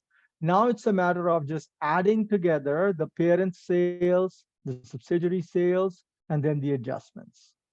So if I add together, my consolidated sales revenue is 3,700,000. Consolidated other income is 626,000. So parents other income, subs other income, and then the adjustments. 3.7 million plus the 626,000 is 4,326,000. Then if I calculate consolidated cost of goods sold, parents cost of goods sold, subs cost of goods sold, and these adjustments, we get $2,092,000 adjusted cost of goods sold. Selling and administrative, there's no adjustment, so just the parents and the subs added together, 1,118,000.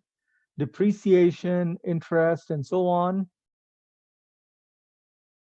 we get 453,500 for depreciation, 120,000 for interest and other expenses, and $50,000 for goodwill impairment losses. So total of expenses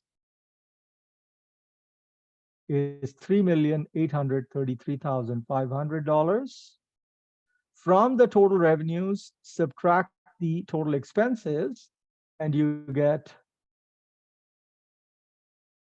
$492,500.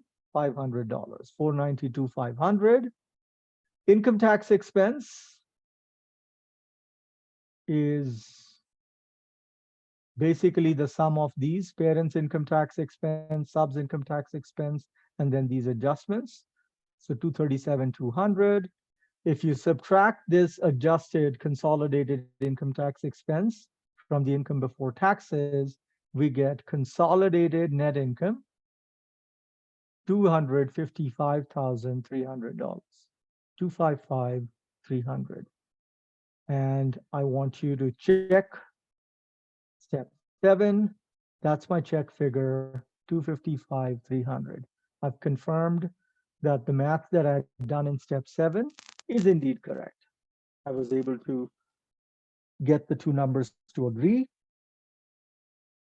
Consolidated net income is 255,300.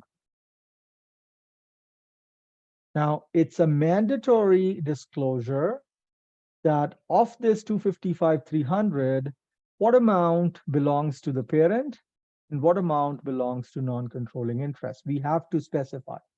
So attributable to shareholders of the parent and attributable to NCI. Very often I see people do something along these lines. They take this total and they say NCI gets 20%, the parent gets 80%. And what's woefully incorrect in this approach is that people forget that non-controlling interests only own 20% of the subsidiary. They don't own 20% of the combined consolidated entity. So this is wrong. This calculation would be wrong, right? That is incorrect. And there's no way from here to get how much of this 255,300 should be allocated to the parent company and how much should be allocated to NCI. You can only get those numbers if you had done step 7. And that is why we had done the calculation for the amount attributable to the parent company and to non-controlling interest. Out of this 255,300, 251,800 is the amount attributable to the parent, and $3,500 is the amount attributable to non-controlling interest. So that is what I meant by looking up step 7, because you get your check figure and, more importantly, the amounts attributable to the parent company and to NCI.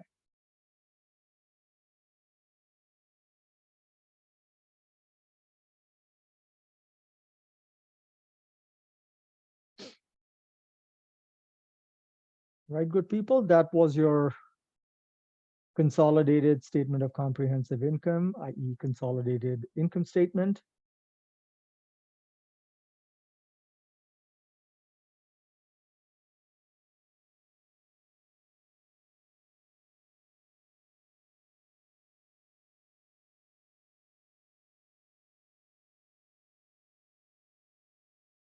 Any questions on this so far?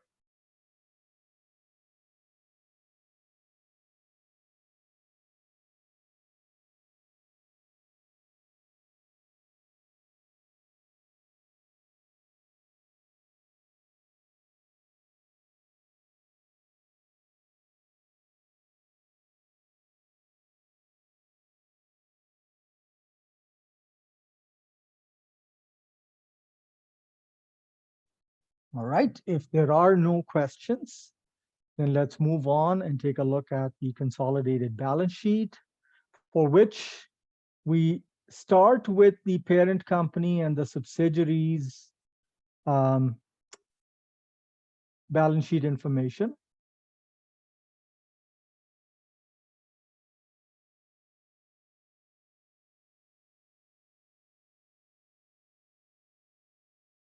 Okay, so this is the separate company balance sheets for the parent company and the subsidiary. We will have some adjustments and we'll calculate the consolidated numbers. The information that we need to make the consolidated balance sheet comes from steps 3, 5, 6, 8, and 9. So step 3, remember, was the amortization schedule for the acquisition differential. Step 5 was the intercompany receivable payable. Step 6 is the intercompany profits.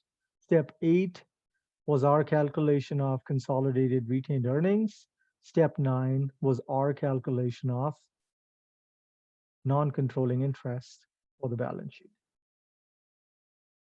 So because PAD Inc. does not own 100% of the common shares of the subsidiary SAD, we will have to include an additional line for non-controlling interest on the shareholders' equity side. The dollar amount for which we are going to just go ahead and copy from step 9. So in step 9, we calculated non-controlling interest to be worth $288,700. So one of the easiest thing to do when making the consolidated balance sheet, it's very satisfying. Just copy the number for NCI, that's out of the way. Likewise, for retained earnings, we have calculated consolidated retained earnings at the end of 2003, 2,199,800. We have the number, so put that number here. That's what it should be. As far as common shares are concerned, get rid of the subsidiaries' common shares. So the consolidated common shares will only be the parent company's common shares.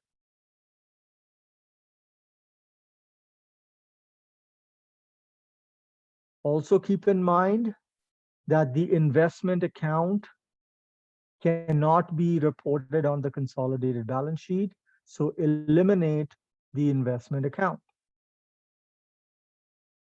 And this is basically coming from business combinations, right? So you know that the subsidiaries shareholders equity is wiped out and the investment account is eliminated. So you got to do that. You got to remember to do that.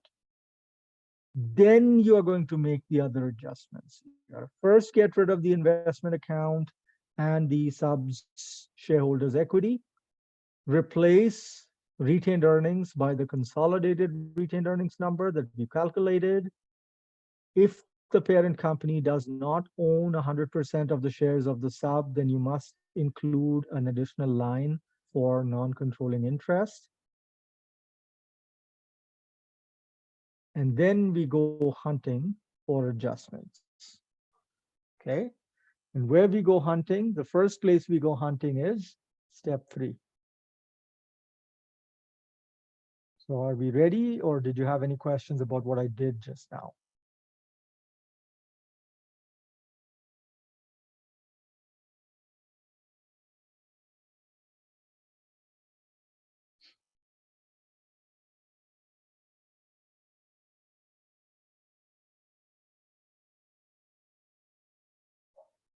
Okay, so that 5-second rule.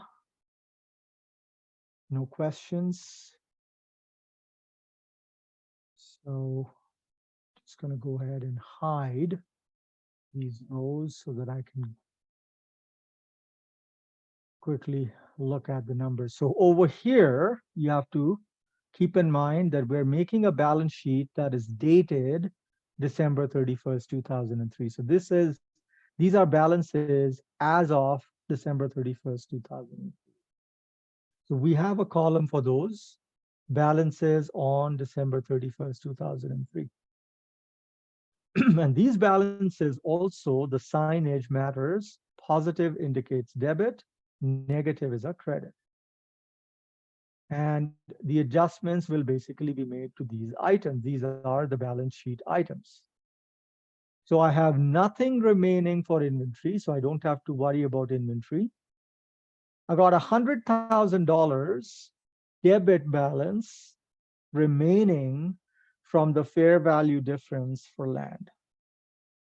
So on the consolidated balance sheet, I need to adjust land.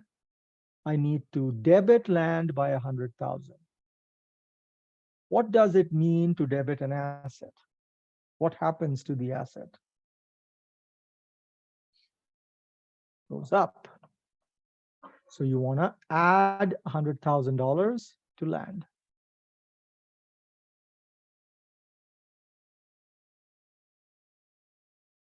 Next, you've got $22,500 credit adjustment for equipment.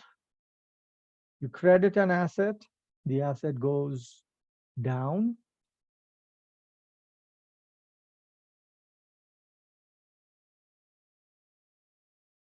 Bonds payable, $12,000 credit. Bonds payable is a liability. What happens if you credit a liability?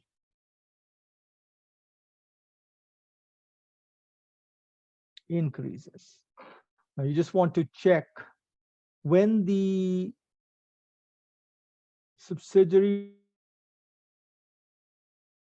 was acquired, the long-term liabilities had 5 years to maturity. The date of acquisition was Jan 1st, 2001.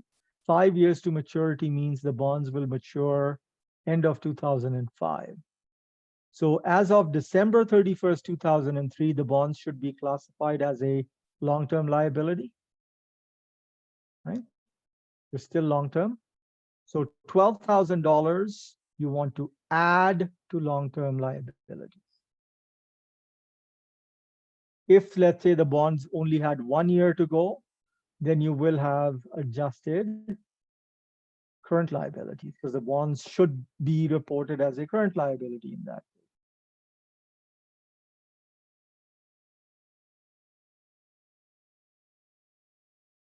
Right? And then I've got $120,000 for Goodwill. Speakers. Hello, hi.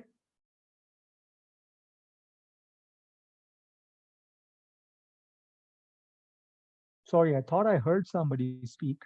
Not sure.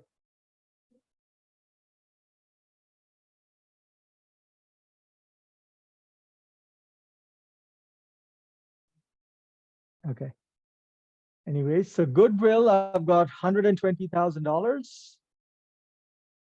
$120,000 debit for the Goodwill. Neither company, neither the parent nor the subsidiary has any Goodwill on their books. So we need to add a line, create a line for Goodwill and include $120,000 for that Goodwill.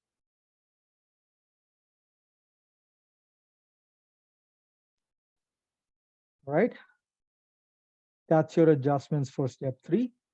Every line has to be adjusted separately, and you have to be mindful of whether it's a debit adjustment or a credit adjustment, and then what that debit or credit adjustment does to the specific item. Assets go up when we debit them, go down when we credit them. Liabilities, on the other hand, go up if we credit them and decrease if we were to debit the liability.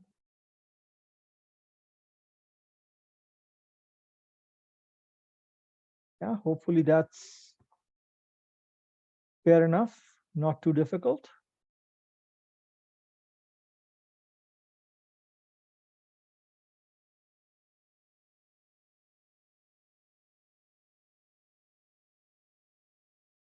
All right. Next up, you want to look at step 5. So step 5 is we just had a single line. There's an intercompany note receivable payable $100,000, which needs to be eliminated, right? So elimination means you need to subtract $100,000. So there's a note receivable here. PADS books, there's a note receivable. So get rid of the $100,000 note receivable. And notice the placement of the note receivable. It's between accounts receivable and inventory. So it clearly looks like it's a current asset on the books of PAD. So accordingly, on the books of SAG, it should be a current liability. So get rid of $100,000 from the current liability. Hey, thanks, Preet. No worries at all. I wasn't sure if somebody wanted to ask a question or no.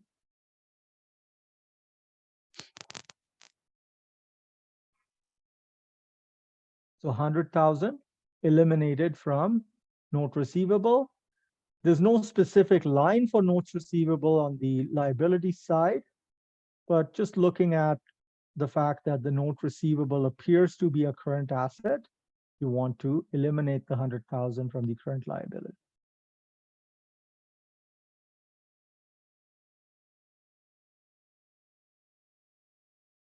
All right. That's step 5. Step 6.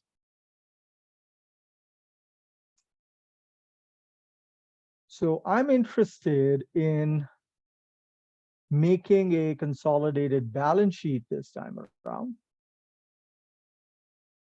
And so the consolidated balance sheet is dated December 31st. What I'm interested in is if there are any intercompany profits that have to be adjusted for as of December 31st, 2003. Is there any balance that's unrealized as of December 31st, 2003?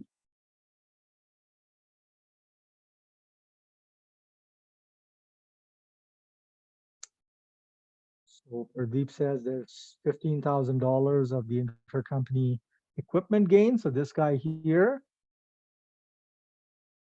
right? So that's one item to adjust. Is there anything else?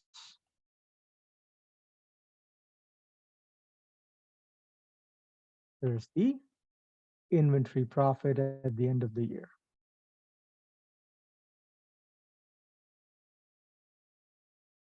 What about the beginning inventory profit? Don't we adjust for that as well?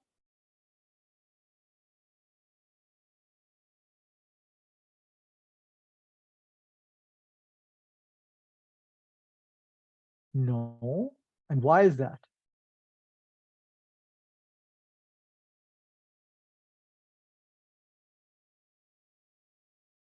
Inventory was sold, right? So Elvis has left the town, Elvis has left the room, whatever the saying is. The beginning inventory has left the company, it's gone. So we don't have to worry about it for the consolidated balance sheet. Fantastic. So two items to adjust here. We have the equipment gain and we have the ending inventory profit. So something that I mentioned briefly in the past that I want to reiterate now, intercompany profits basically result in inflating the value of the asset. So the asset is basically overstated. So if there is a $25,000 before tax amount of the profit, then my equipment is overstated by that amount. Right? The equipment is overstated by 25,000. Similarly, the ending inventory is overstated by 120,000 because the amount of profit that's included in the ending inventory we're arguing is unrealized because it's intracompany. So if I have to adjust for these numbers, if an asset is overstated, what should be done to fix that?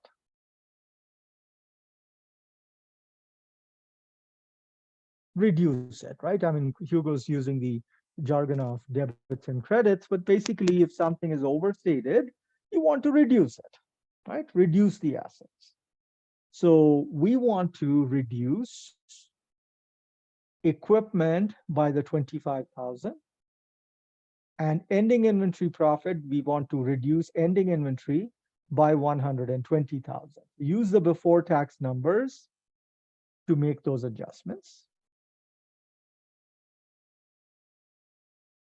So on the consolidated balance sheet, inventory, I want to reduce by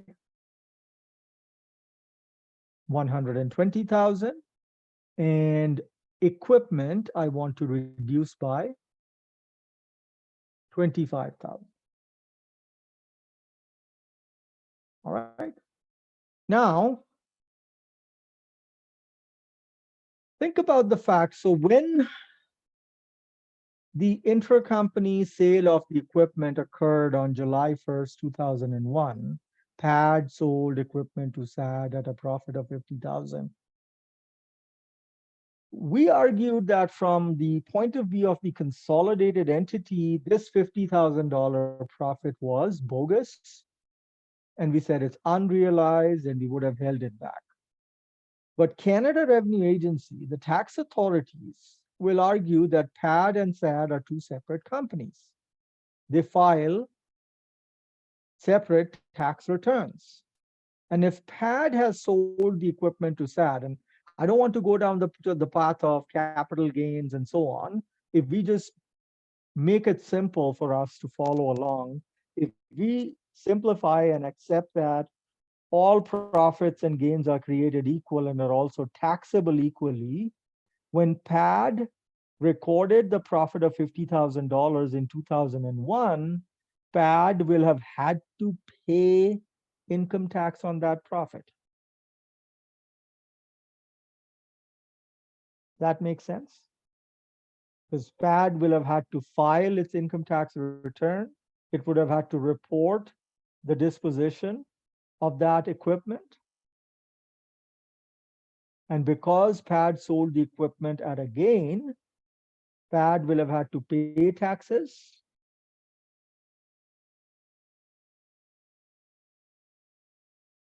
Make sense? So bottom line, the tax has already been paid. We just said that the tax expense should not be recognized because the gain is not recognized. So that's just us accountants wallowing in our own sweet things that we do as accountants. As far as the tax authorities are concerned, the tax has already been paid. They've got the tax. So later on in 2003, when we said a portion of the gain got realized, I added, when I said, oh, $10,000 of the gain became realized in 2003, I increased income tax expense by $4,000. Does that mean I'm going to be paying more tax now? No, because the tax amount has already been paid. It's just an expense that I'm recognizing now.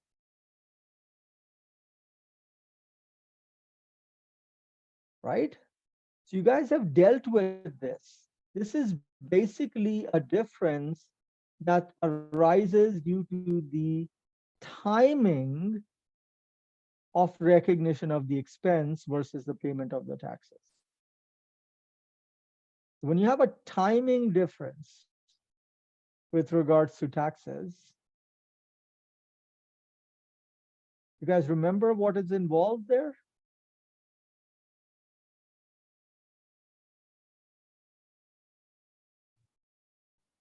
Deferred taxes. Yes, ma'am. So the tax amount on this $25,000 balance of the unrealized equipment gain, the $10,000 here is the deferred tax asset. Similarly, on this $120,000 unrealized inventory profit, the tax amount is the deferred tax asset. So bottom line, on any unrealized gains, intercompany gains or profits that remain at the end of the year, add up the tax amounts because those are part of deferred tax asset. These companies didn't have any deferred taxes of their own, so we added a new line, a brand new line for deferred tax asset.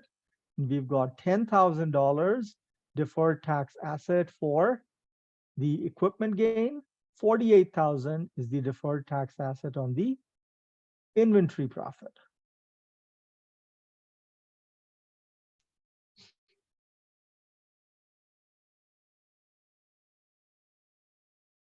Okay, makes sense?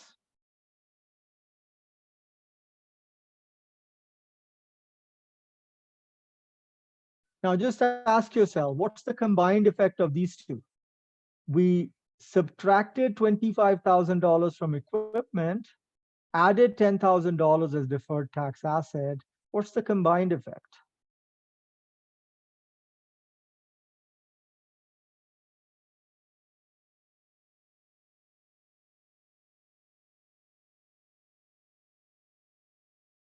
You can see at the bottom, total assets go down by 15,000. And that's basically what we wanted to happen, right? Well, that's basically what Pardeep and Preet were talking about in the past, $15,000 for the equipment gain. So that is basically what's happening. We are adjusting for $15,000, but the way we make that adjustment is before tax amount of the profit, we adjust to the equipment. $10,000, the amount of the tax goes to deferred tax. And likewise for the inventory, 120,000 we take away from inventory and 48,000 is added to deferred tax asset, the net result being that you have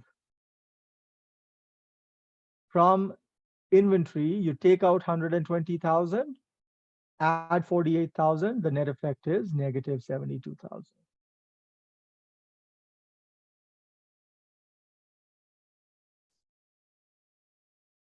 And if you really want to be, beat yourself with the accounting, I can make a connection with the consolidated income statement as well. What had you done to cost of goods sold? You had increased cost of goods sold.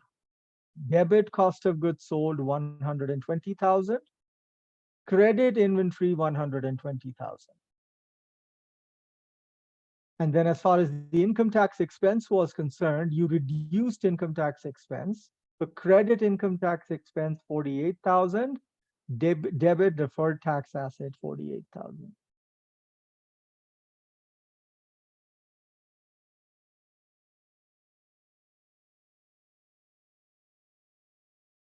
Yeah.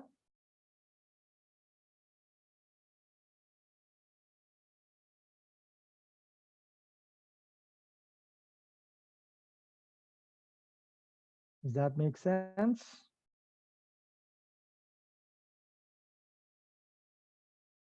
All right. Now it's that time of the year. Add up the numbers. Yay, hooray, arithmetic.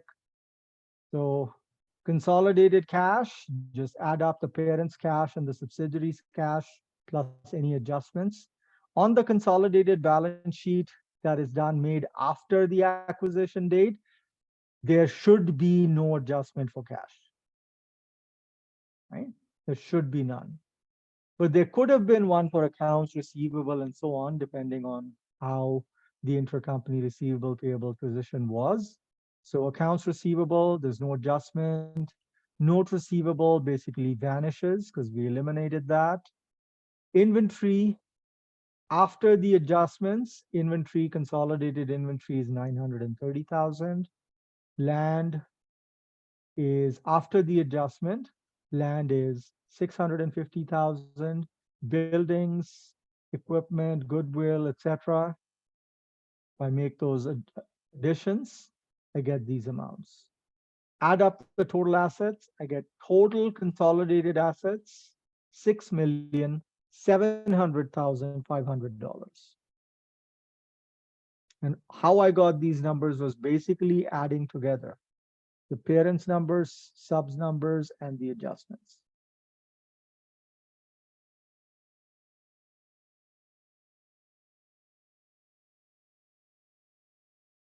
Okay. Likewise, if you do the calculations for the liabilities, this is what we get. Current liabilities consolidated 500,000. Long-term liabilities consolidated 2,712,000. Add up the liabilities and equity, you get total liabilities and equity $6,700,500.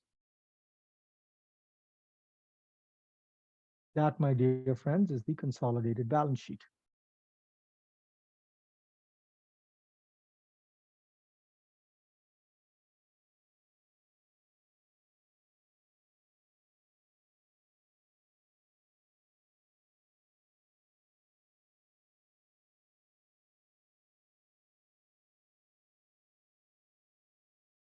Okay. How are we feeling about this?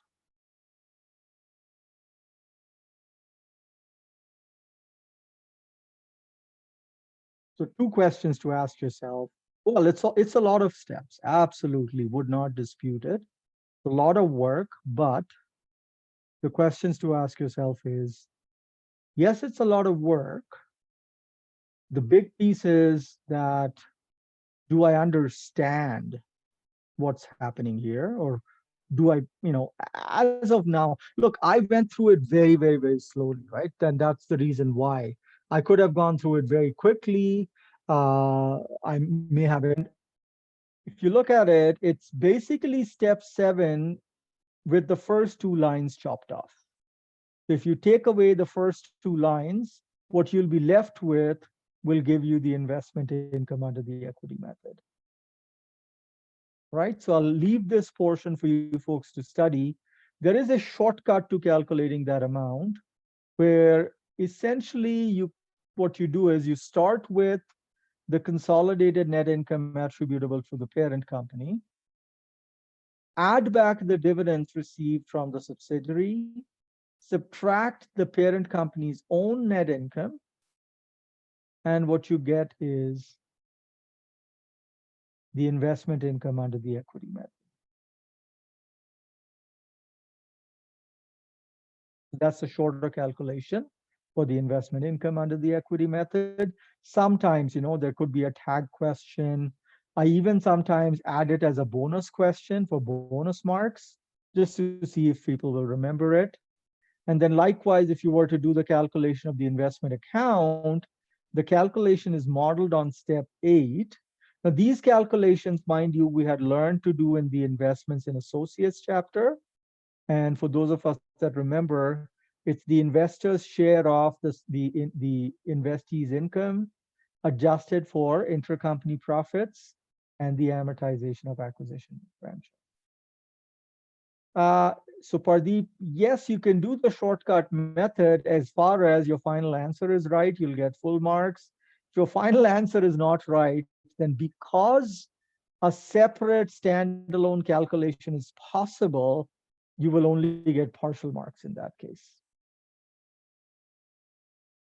So it really hinges on this guy. If your consolidated net income attributable to the parent company number is correct, then this guy has to be correct. If you use the shortcut, you get your marks.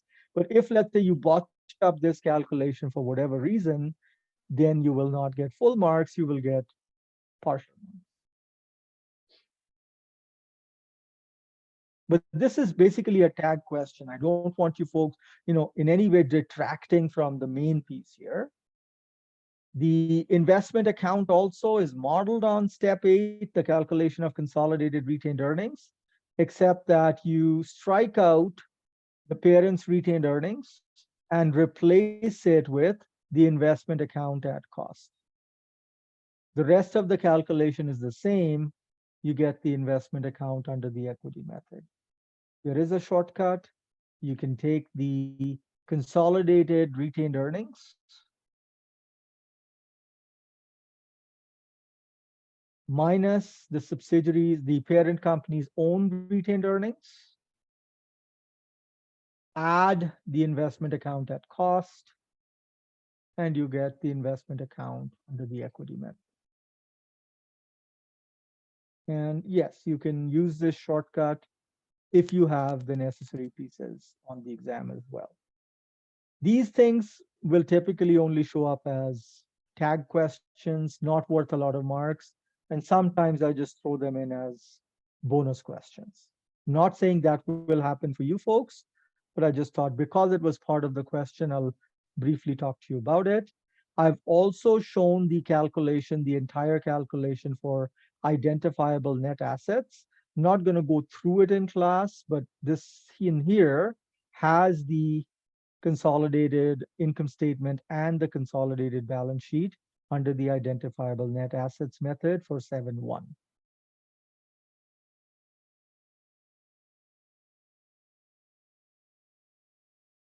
Okay.